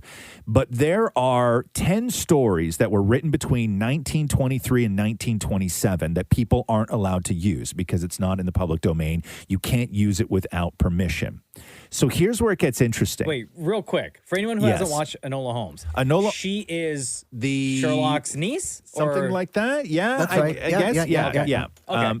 Okay, but Sherlock is very much in it. Okay. So the stories that are not available to people to recreate without permission are the stories from 1923 to 1927. Okay. Now, the reason why this gets tricky for Enola Holmes is because in Enola Holmes, Sherlock is sort of a nicer, warmer, more emotional Sherlock than what we may be used to. Okay. Fine, fair enough, right? They wanted to shake it up a little bit with Sherlock, make him likable, because Sherlock has historically just been like an emotionless, brilliant a-hole to people. If you watch the Benedict Cumberbatch series, that's just sort of what he is. He's this genius that shows no emotion, and he's crass and all of this other stuff. But he gets the job done. But he gets the job done. Yeah. So in 1923, Arthur Conan Doyle, who wrote Sherlock Holmes, lost his eldest son in the First World War. And at that point is when he decided to write Sherlock Holmes nicer. Okay. So Sherlock Holmes didn't become nice in the books until 1923. But they wrote Sherlock Holmes to be nice in Enola Holmes. So they're saying nice Sherlock Holmes didn't exist in the world until 1923. Wait, so they're suing because he's nice? They're suing because Sherlock Holmes is nice. That's not nice. Yes, they're suing because in Enola Holmes, Sherlock Holmes is has emotion and he's a warm human being. Where in the books, that didn't happen until 1923, which they don't have access to portraying Sherlock Holmes as being nice. So therefore, they're suing Enola Holmes because they made Sherlock likable. Sounds like we've got ourselves a mystery on our hands. Excuse me. Elementary, Maury, stepping all over my line, Maury. I wanted the line. You didn't say it. No, but as soon as he said it, I'm like, I should have said that. Okay, say it then. Elementary, my dear Watson. Wow, waited like nailed it. How did you not get cast as Sherlock? The Roz and Mocha Show podcast. So over in the Celebrity Big Brother house, they film everything, man. As you know, it's Big Brother. If it happens in the house, it's going to wind up on the stream or it's going to wind up on the show. And poor Lamar Odom, he sharded the bed. Oh, no. Did you really? Yeah. And so I guess he was like in the shower, like vigorously cleaning. And then one of the other house guests walks up and is like, yo, what's going on in there? And this is very difficult to hear, but you can clearly hear Lamar talking about how he just has to tell people, the world, that he did that. It sounds like you're scrubbing vigorously. I am. Gotcha. I just let the world know that I took the in my bed. What? I just let the world know I just took the in my bed. No, you didn't. I did. I just seen it up in front of the world. Did Tajik hear you? Yeah. Oh. Okay, No, Lamar Odom. So on social, Lamar wrote this. He goes, my manager calls me an S show for a reason. I actually suffer from lactose intolerance and IBS, so last night's late night snack of beef jerky sticks, candy, and warm milk. Oh, bro, come on. You did that to yourself, dog. Was a stomach ache waiting to happen. As happens, my fart turned into a shart, and bam, I'm on TMZ. Oh, no. The good news is it didn't happen during a competition. And then he ends it by saying... the good thing? Yeah. And then he says, But he didn't have to tell everyone. well, you have to. What are you going to do? Just say, oh, I'm just scrubbing really hard. No, you gotta be honest with people. He's making this show, by the way. Like him, he is making this show. Because then what happens to the sheets? You gotta bunch them up and people are gonna ask about them. Like, yeah, and then he goes, tune in tonight for the eviction, see who's going home. Let's pray they keep the big Esser around for a few more weeks. No, I don't know. Yeah. Between him and Chris Kattan, honestly. Chris Kattan, they had a video montage where he got up in the middle of the night like 20 times to eat cake. It's so weird. But anyway, so that's Lamar Odom, poor dude. I mean, regardless of how you feel about Lamar Odom, that is not a good thing to have happen on television. Yeah. The Roz and Mocha Show podcast. Oh, I got to talk Kanye West. So, geez, man, this custody issue between Kim and Kanye is playing out publicly, and it's really, really sad, and Terrible. it's really, really ugly. So, Kanye took to Instagram to share tweets posted by a conservative personality, I guess, Candace Owens, who she had said there's no 8-year-old in the world that needs social media, because this was about their kid being on TikTok, right, at 8. And then Kanye wrote, thank you, Candace, for being the only noteworthy person to speak on this issue. He goes on to say, there's a lot of celebrities scared to say something in public, but they'll text me in private and say they're on my side. I will no longer put my hand through a blender to hug my children. My mother took me to Chicago when I was 3 and told my dad that if he ever came to Chicago, he would never see me again. So I bought the house next door. I dream of a world where dads can still be heroes. He goes on to say, I want to bring my kids to my hometown of Chicago to see a basketball team play for 7,000 people. And Kim is stopping that. How is this joint custody? And then Kim, who rarely speaks about any of this stuff, went on Instagram and said that these attacks, these constant attacks are, quote, hurtful. She added Kanye's obsession with trying to control and manipulate our situation so negatively and publicly is only causing further pain for all. She goes on to say that she wants to handle all matters regarding our children privately. Then yesterday, Kanye said that Kim had falsely accused him of putting out a hit on her. Jeez. And he also suggested that she accused him of being on drugs and stealing. Shem, you're shaking your head. What are you going to say? I'm tired of Kanye West, and I'm tired of all this being played out publicly. I mean, what about the kids, right? Yeah. Kanye going to the internet for advice on what he should do with this. It's just so ugly. It's messy. I think about the kids, and it's gross. And honestly, I think you're seeing Kanye spiral right now. I think that's what we're seeing right now. Yeah, it really is. Yes, it's unfair to all the kids, but especially North, who's the oldest, where she has access to social media, and she's old enough to understand what's going on right now. Mm-hmm. And for her to be reading all this stuff about her parents, right? The parents who are supposed to raise you, teach you right from wrong, protect you, love you. And this is how it's playing out to the entire world. And she's still so young. She's only 8 years old, but understands what's happening. Yeah. Yeah, no, it is. Yeah, but when your whole life is on the internet all the time anyway, where else would you go? Well, right? Like they did a whole reality show on Kim. But this is custody stuff, man. Yeah. This ain't that. This isn't the entertainment stuff. This is you're talking about children here, man. But this is what they do, though. You're right, Maura. Yeah. This is sort That's of all they know. This is what Kanye does. This is what Kim does, and there's no shock that it's going to play out this way. The Roz and Mocha Show podcast. Hello, Deepa. How are you? How are you? Really great. I want to go through this with you. They did a study on the grossest words in the English language. Okay. Do you have any words that you hate to say that we don't have to bleep? I don't like saying the word moist. Yeah, that was That's a at the top Wordle of my last list, week. okay. Was it really? Yeah, people hated. Was it? Yeah, it was a Wordle last week. Okay, so moist. Moist is on the list. So let me go through here at number 10, curd. Curd or turd? Curd. Curd. Okay. At number 9, putrid. At number 8 is ooze. At number 7 is mucus. At number 6 is fester. at number 5 is splooge. Is phlegm on there? At number 4 is moist. Moist should be higher up. At number Ew. 3 is seepage. Oh. At number 2 is phlegm. Yeah, gross. And hold on, what are we missing? What are we missing? What are we missing? What are we missing, Deepa? I don't know. I thought moist was going to be number 1. So that's what I thought too. So before we get to number 1, words on the list but not in the top 10: discharge. Oh, ew! Okay. Loogie. What is it? Loogie. Loogie, yeah. Secrete. Oh, goodness. And diarrhea. Wait, what about pus? Right, pus is number 1. Oh, pus is number one. Moist should be higher than pus. Yeah. I don't so- think pus is that gross. Moist to be honest. is moist is never heard. I always hate the word. It's not that it's a gross word, but there's no non-gross way to use the word lap.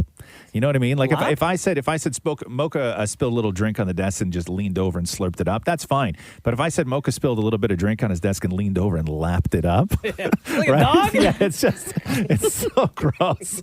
What about blister? It's such a gross way of saying anything. But yeah, so your top four, I guess. Moist didn't even make it into the top three, which I think, according to us anyway, and I think everybody else, Moist should at least be top three. But Moist at Oh, number. but you said another one. Discharge. Seepage at number three, phlegm, and your grossest word of all time, according to this new survey, is pus. The Roz and Mocha Show podcast. Oh my God. So I'm going to try and make sense or not make sense, but at least sort of take you through step by step everybody over this weekend who came in the crosshairs of various people. And a lot of them rightfully so. First, I mean, poor Tandy Newton. She got dragged all weekend long. She didn't. I don't want to get too deep into Tandy Newton, but she did. What was the video, Shem? Can you explain it as best you can? Yeah, so she was doing this interview where she was essentially apologizing to darker-skinned black women or black actresses for essentially taking their roles and then essentially taking their men. Right. And she referred to herself as being the chosen one. Sure did. People went in. Her heart was in the right place, I guess. I don't know. But people went in on Tandy Newton, right? The mock videos alone. People using eye drops to get the tears going. India Ari really has come out as one of the artists now in the whole Joe Rogan Spotify thing who took it to the next level, and rightfully so. So the Neil Young and other artists who were threatening to pull their music from Spotify and who did pull their music from Spotify was based around Joe Rogan's misinformation when it comes to COVID. And then Joe Rogan went and did that one sort of apology for that, which we'll get to in a second. But India Ari made her statement with regards to wanting her music to be pulled from from Spotify. And it was based around a montage of all the times in the past that Joe Rogan has on his podcast said the N-word. I empathize with the people who are leaving for the COVID disinformation reasons, and I think that they should. I also think that Joe Rogan has the right to say what he wants to say. I also think that I have the right to say what I want to say. So as an artist who builds, Spotify is built on the back of the music streaming. So they take this money that's built from streaming and they pay this guy $100 million, but they pay us 0.003% of a penny. Just take me off. I don't want to generate money that pays this. Just take me off. That's where I'm at. And I know that I'm actually, to be honest with you, surprised that my statements were picked up, because I thought people weren't really going to listen to me, because that's what I'm used to from the industry. So Joe Rogan then commented on the video. He made another video. So he clarified or apologized for the COVID misinformation. And then he did another video talking about this montage of him from his show saying the N-word. This is Joe Rogan. There's a video that's out that's a compilation of me saying the N-word. It's a video that's made of clips taken out of context of me of 12 years of conversations on my podcast. And it's all smushed together, and it looks horrible, even to me. Now, I know that to most people, there's no context where a white person is ever allowed to say that word, never mind publicly on a podcast. And I agree with that now. I haven't said it in years, but for a long time, when I would bring that word up, like if it would come up in conversation, instead of saying the N-word, I would just say the word. I thought as long as it was in context, people would understand what I was doing.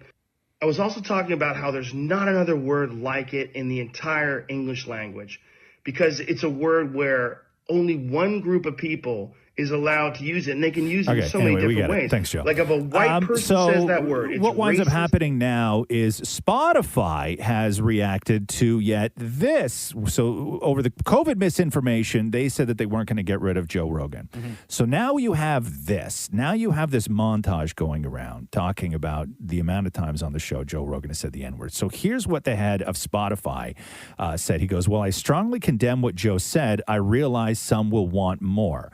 I want to make one point very clear. I do not believe that silencing Joe is the answer. We should have clear lines around content and take action when they are crossed, but canceling voices is a slippery slope." He goes on to say that he's had talks with Joe Rogan about, quote, some racially insensitive language.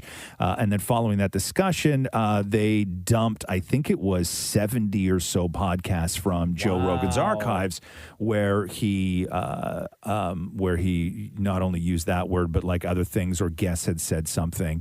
What are your thoughts on this? Because we got a lot more to get to here because this goes way beyond Joe Rogan now. Shem looks like he sat up early on wanting to say something. Go ahead, Shem. Yeah, I don't know. This is tough because he's right. There is absolutely no context in which a non-black person should ever use that word, let alone 70 times in a podcast. And it's important to note, I mean, I listen to Joe Rogan's podcast, and a lot of those times that word was not used as a way to just describe something. He's saying the word. He's saying it fully out, and it's just, you just can't do it. And this notion that he's somehow being canceled is crazy. Joe Rogan has the biggest podcast in the entire world, and it's on Spotify, which by the way is a huge platform. So then we I'm going to come back to you in a second, Shem. Then we get to everybody then digging up all the old Howard Stern stuff, because if you remember, Howard Stern was extremely critical of Joe Rogan over the COVID stuff, and then over the weekend, timelines were filled with old footage of Howard Stern in blackface saying the N-word during a bit where he was lampooning years ago Ted Danson at the Friars Club when he was with Whoopi Goldberg, did blackface. So that video then came out, and it was a big, well, if Joe, then what about Howard? But then that brings us to The Rock, because after the COVID stuff happened, Dwayne The Rock Johnson, after Joe Rogan's initial apology, Dwayne went into the comments and said, "Great stuff here, brother. Perfectly articulated." And then he said that he couldn't wait to come on one day and break out some tequila with you, meaning I can't wait to do your show. This was after the COVID thing. This was after the COVID apology. So then people start pointing out this montage of Joe Rogan saying the N-word to The Rock. And then The Rock says, "Thank you so much for this. I hear you as well as everyone on here 100%. I was not aware of his N-word use prior to my comments, but now I've become educated and his complete narrative. I'm learning moment to moment. Mahalo, brother. Have a great weekend and stay productive." Then people started going through. Then people started going through The Rock's past, because there's a clip of The Rock, saying the N-word, and not like that anybody would care, right, during an interview. And then they were putting up a clip of where The Rock is on WWE, and he's looking at another wrestler doing one of those things in the middle of the ring where he's talking and doing his whole Rock thing. Yeah. And he goes, "Do you understand me? Maybe I should say it in Chinese." And then The Rock yells into the microphone gibberish that just sounds like some made-up Chinese language. So then they were going at The Rock for that. Oh my goodness. There's more? Then we get to Aquafina. What did Aquafina do now? So based on The Rock now getting called out for doing Asian speak, people then went to Aquafina, who has always been accused of doing black speak in her movies. Shem. Yeah, Aquafina, it's she has that sort of accent thing that she does, and then she went ahead and quit Twitter. Yeah. So here is Aquafina from an interview a little while ago, where somebody brought up the accusations that she does sort of black talk in her movies. This is her explanation. I'm open to the conversation. I think it. It really is something that I think is a little bit multifaceted and layered. And so, yeah. Okay, not prepared at all for that question. Shem, you want to say something real quick? What she does is she's being accused of black scent. Black scent. That's what it's called. Black scent.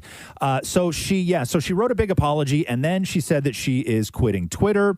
She said retiring from Twitter. She goes, to be clear, I'm not retiring from movies. I'm retiring from the ingrown toenail that is Twitter. Not retiring from anything else, even if I wanted to, and I don't drunkenly hit someone with a shoehorn and now escaping as a fugitive. Also, I am available on all other social platforms that don't tell you to kill yourself. You better not say and then. And no, that's really it. Oh, wow. The Roz and Mocha Show podcast. Pete Davidson called Kim Kardashian his girlfriend for the first time. Oh, my God. So Pete was doing an interview with People TV, I guess asking about what his days are like, how he spends his time, what being famous is like, all that stuff. And he casually drops the G word when referring to how he likes to spend his days. Listen to this. Well, I don't really have Instagram. I don't have Instagram or Twitter or any of that stuff. So, like, most of my daily life is like getting into cars and showing up to a set. Or I just, like, if I'm off, I just either hang with my friends or chill with my girlfriend inside. My life's zero affected at all. I mean, like, once in a while, someone will scream something at you, or, like, you know, it might be hard to get like Dunkin' Donuts, but other than that, it's pretty fine. It's not awful. Like, it could be way worse. Like, just casual. Just So keep casual. I will say, it was funny in the interview just before this, the interviewer pointed out behind him, she's like, is that a Kim Kardashian prayer candle right behind you? Because he didn't clean up, and there was like a Kim Kardashian prayer candle with her face on it. Of course, as you do. Right? Why wouldn't you? Got to support your boo. I mean, it's not official merch or anything like that, but, you know, I like having it around. That was the knockoff I picked up on Canal Street. Makes me feel good. The Roz and Mocha Show podcast. Zendaya is defending the HBO series, her HBO series Euphoria, after it was accused of glorifying teen drug use. So Dare released a statement in late January where they called out Euphoria for choosing to, quote, misguidedly glorify and erroneously depict high school student drug use, addiction, anonymous sex, violence, and other destructive behaviors as common and widespread in today's world.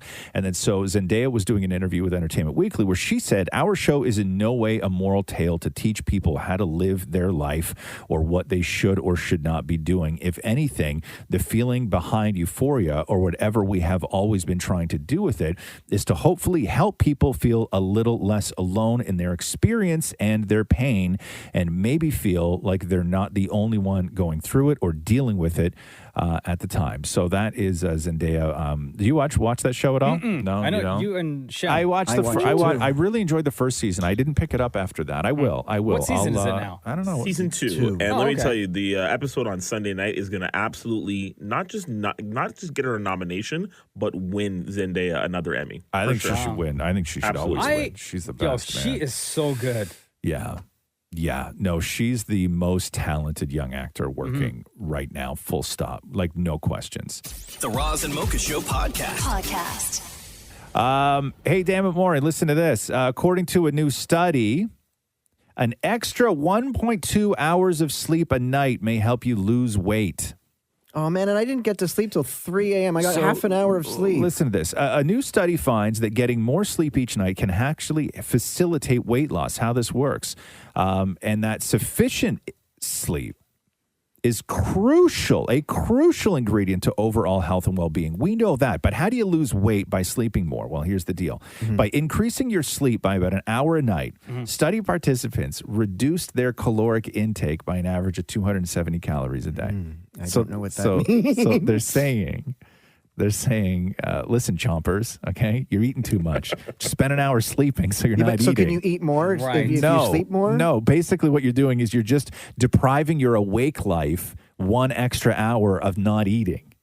So it's not really like the sleep helps. No. It's that you're So you stop eating, fatty. yeah, you're not conscious for a full hour and able to eat. They say, quote, our findings suggest that getting sufficient sleep could be a game changer in our battle with the obesity epidemic in society. According to the research, the amount could translate to 26 pounds over 3 years. That's incredible. Over 3 years. The study is in line with prior research connecting sleep deprivation and disruptions in appetite regulation and weight gain. I always feel So, thinner on yes. vacation and weekends. Because you sleep. That's why. There you go. Right? And yeah. Although around here, I just went to go and get a bag of chips and a chocolate bar. It's and breakfast time, man. It's morning. I know, but the debit machine thing connected to it is broken. So yeah, right. No, it's Okay, so maybe the funds in your It account. said are error. broken, Okay, Maury. so maybe we add that to the list, like an extra 1.2 hours of sleep and find a vending machine that's not working. Yeah, like surround yourself with like malfunctioning food dispensaries. Like I don't. Cheat code right there. Yeah. And now it's time for Ask Roz and Mocha. Paige, how you doing? Hello, I'm good, thanks. How are you? Good. Welcome to the Roz and Mocha Show podcast. Thank you. So, what's your question? My question is, during all the banter and joking around on the show with each other, has anyone ever said something that hurt or offended another person so badly or taken a joke a little too far that they needed to apologize? No. Yeah. Oh. I mean, I don't think between you and I. No. But here's the difference, though, is that when I say something, like if you go back and like actually go and listen to the podcasts, I have 100 times said terrible things that were probably too far to say Maury. But the difference is that I apologize immediately. Right? Like I don't go back after, like nobody has ever called someone after the show and said, hey, sorry, that was a little too, maybe we should have, I don't know. Maury, how do you feel? I was going to say, I'm still waiting for that call. Yeah. No. I've What about the time when Mocha blocked me and then I almost like didn't come in that day? But that wasn't on the show though, right? No, like, it ended up on the show. No, but it ended up on the show, but it didn't start on the show. I still have a screen grab of that. Right. Like Wow. it didn't You start need on to, the like, show. Let go of stuff, man. Yeah. Like, I don't know what this therapist that you've seen is telling you, dog. Oh, I haven't. He's retired. Yeah, Maury's therapist retired. Yeah. That's why things have been sort of the same for the last little while. But no, I'll Did I ever apologize for that, right Maury? there, right there, I don't think I Roz. did. Yeah. I never did, right? Like right No. there. Yeah, exactly. No, I'll apologize in the moment, but I rarely apologize afterwards. Like if I say something awful that I think is too far, I know it as soon as the words. I know it before the words come out of my mouth, and then I say them anyway, and then I Just to get it out. Yeah. Like when I know You're choking back on one right now. Right. Like trying to I know. escape. I know. Like I'll give you a great example of this. Right?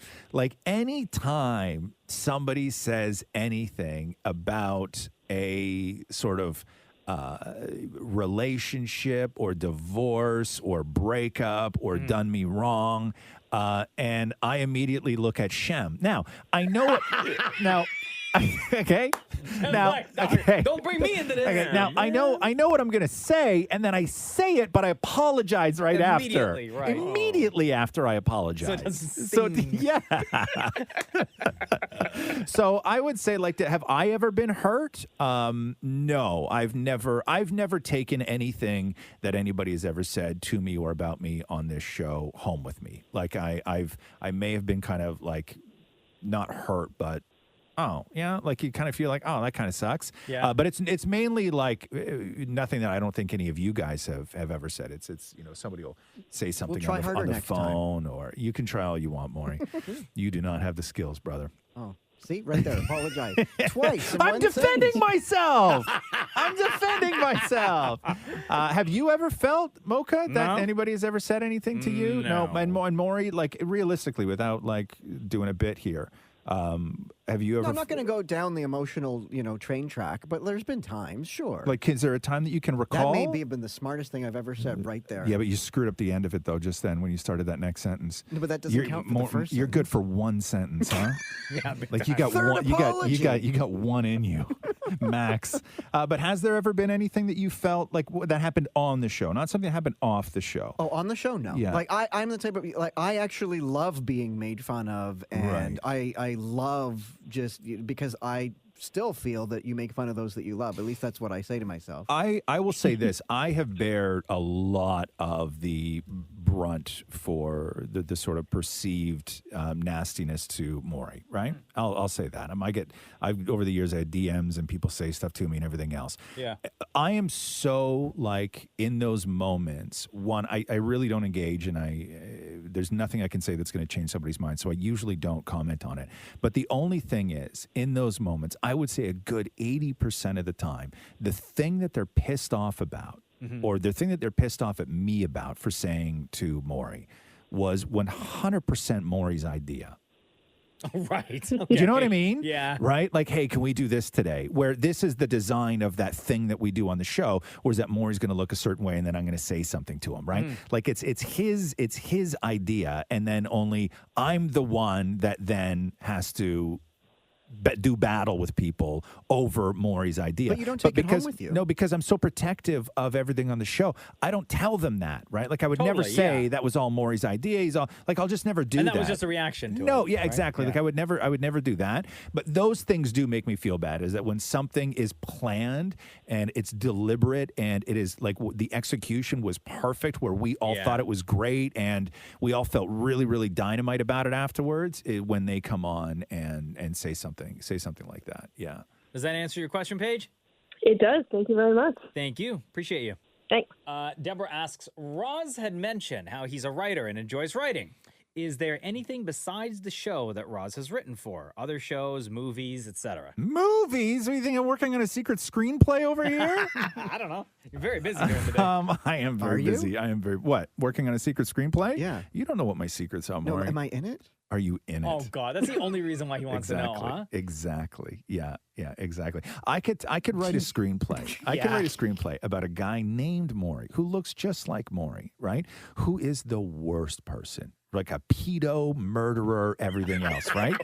And really gets it in the end. You know what I mean? Yeah. Like he really gets what's coming to him. Like there's a full investigation, and then like it's the old victim from years ago, and that Maury assaulted like before they put him in the insane asylum. Maury, The character Maury, right? And like all this stuff. Like he would look just like Maury too. He would be called Maury. Probably had a background in radio. I would even give him a best friend named Matthew, right? You know what I mean? Or an imaginary named Frank. Yeah, an imaginary friend named Matthew, right?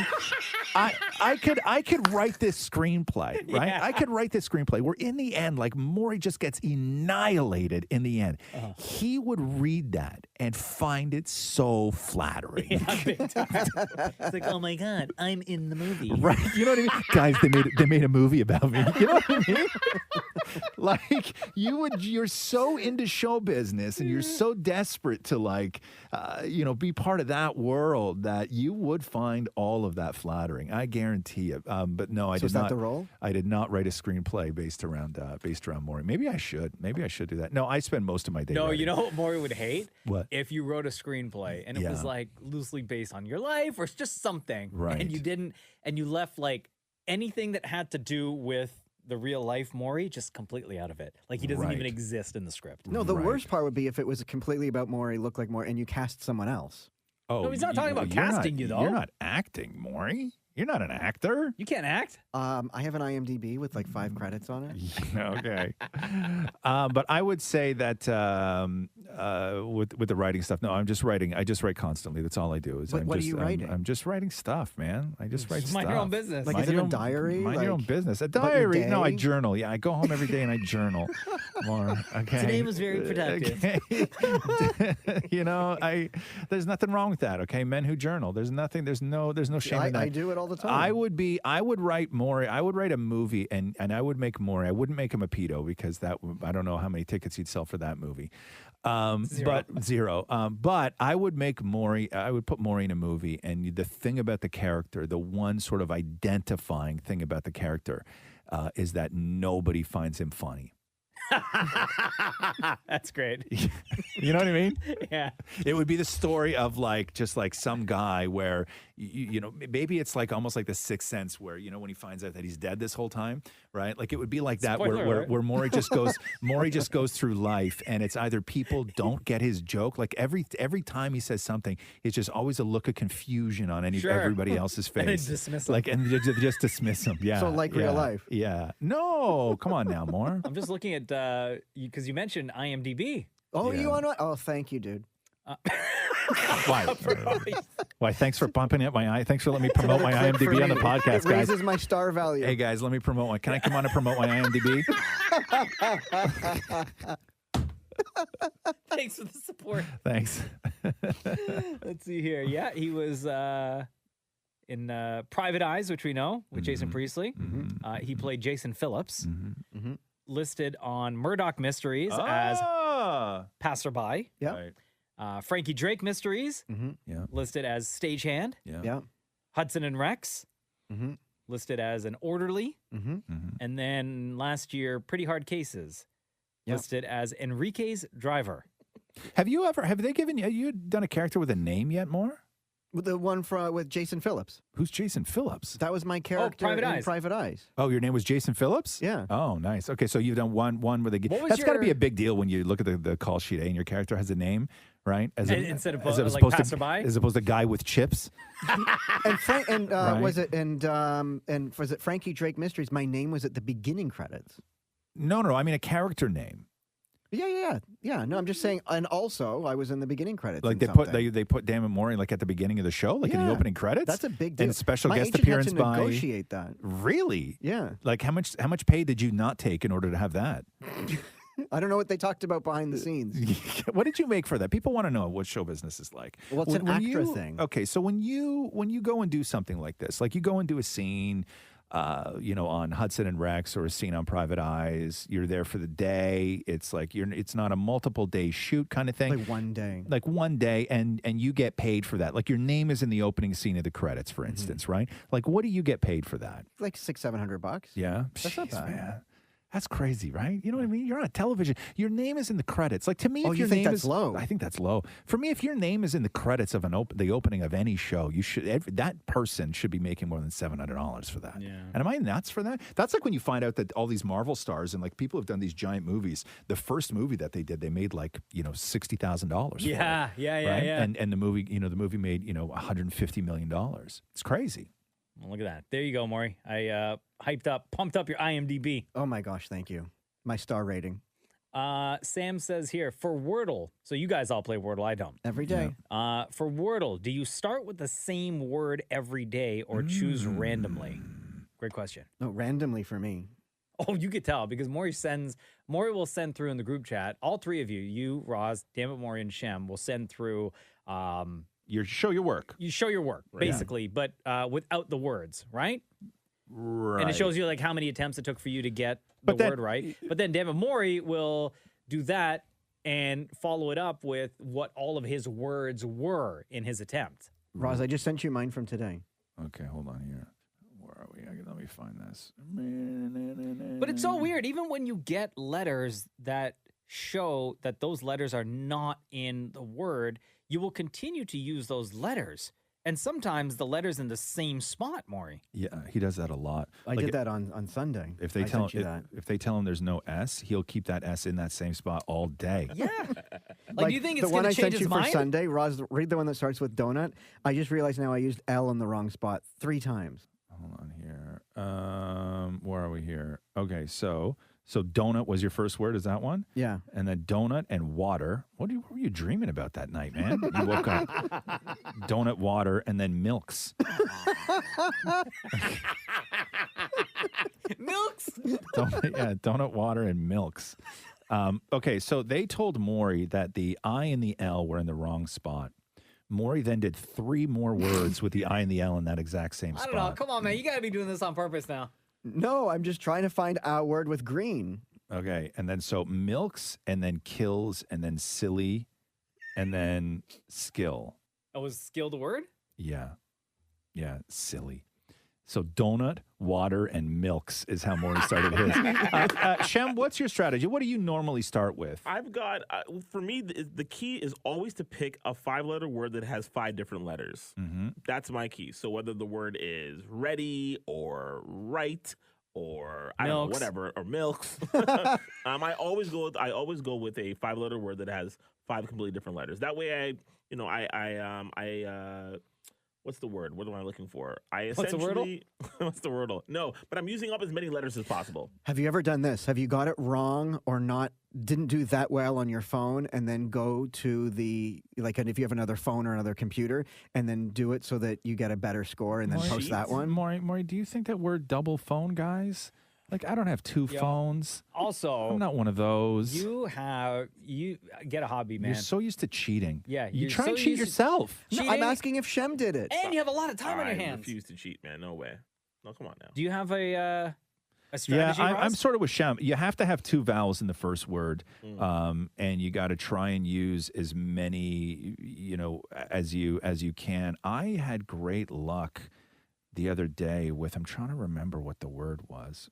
Because it's tough, too, because you can sometimes take a chance on a double letter. We haven't had a double letter in Wordle in a long time, right? But we had one the other day. Sunday skill. Yeah, skill, right? And so my first time ever doing Wordle, the first word I put in was skull, right? And it really, really worked for me.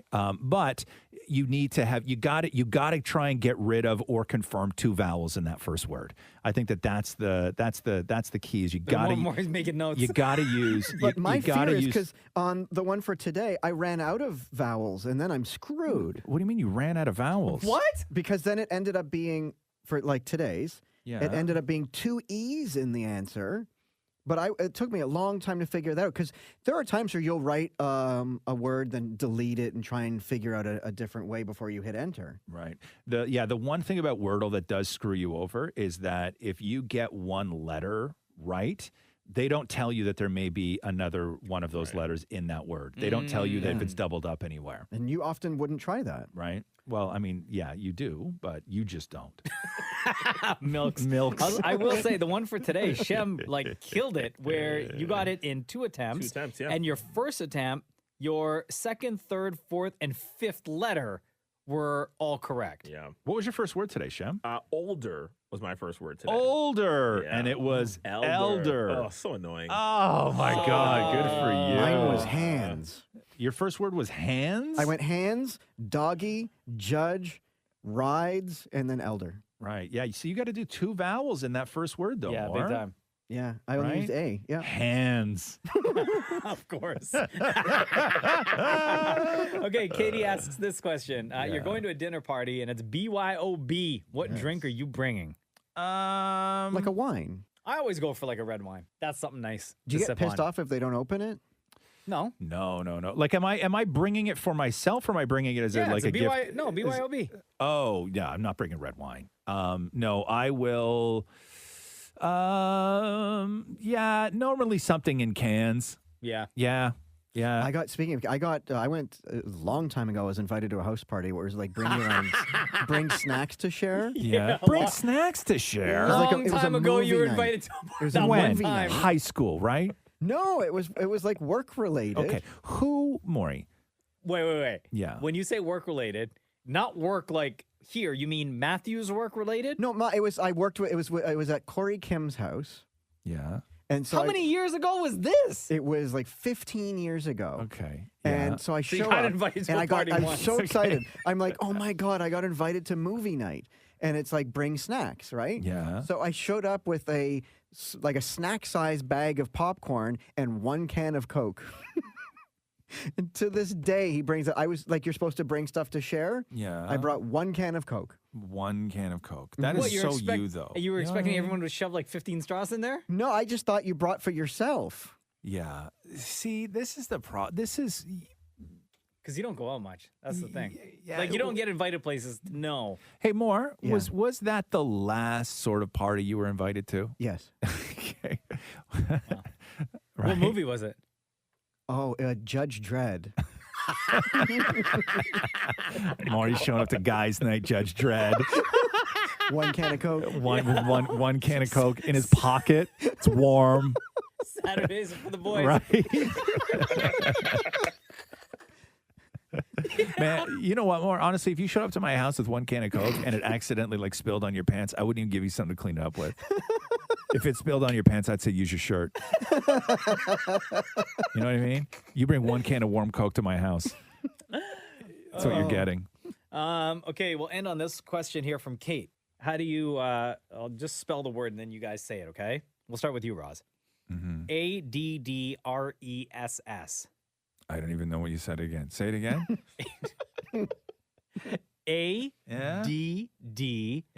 ADDRESS. Okay, address. Okay, Shem, how do you say it? I say address. Dan Maury? Address. Yeah, I also say address. No, you don't. What are you talking about? Okay, What's the address? What's your address? What's your address? Address. Enter your address. I think I say address. I will say address if I'm talking about addressing somebody. Oh, like talking to them? But where a person lives, you will say address. Do I Yeah. say address? I think I say address. Because when I read the word, the way it sounds in my head is address. Can you send me your address? Yeah. Yeah, my address is... Hi, I'm your Uber driver. What's your address? My address is... I bet you give me enough time, I'm going to catch all of you saying address. I No, guarantee it. I guarantee that in 5 minutes from now, you will forget that this conversation even happened. and I'll never address it again. Hey! Thank you so much for all of your comments and your questions. Keep them coming in. Every week, we'll post on Instagram at Kiss925. You'll see the photo that reads Ask Roz Mocha. This is where we get the questions from. And Like we have a lot of fun. y'all say, what's your internet address? You don't say address? Who says internet address? Well, we used to. Come to this year, buddy. Listen, the show was over. I don't know why I even brought that up. Okay, I was clean. I was in the clear. How's I it was- going I over was there in in the- 98? Shush. I was Shut in up, the clear. Judge Oh, Dredd. Maury, Maury, look at the guy. Yeah, the guy who was invited to one party 15 years ago and still won't shut up about it. Right? No, guys, it was the greatest party ever. The reason why Maury can't pronounce address is because no one's ever given them theirs. Yeah, it's so good. Thanks for listening to the Roz and Mocha Show podcast. Catch the guys live Weekday mornings from 6 to 10. on Kiss 92.5 Kiss925.com. or download the Kiss 92.5 app.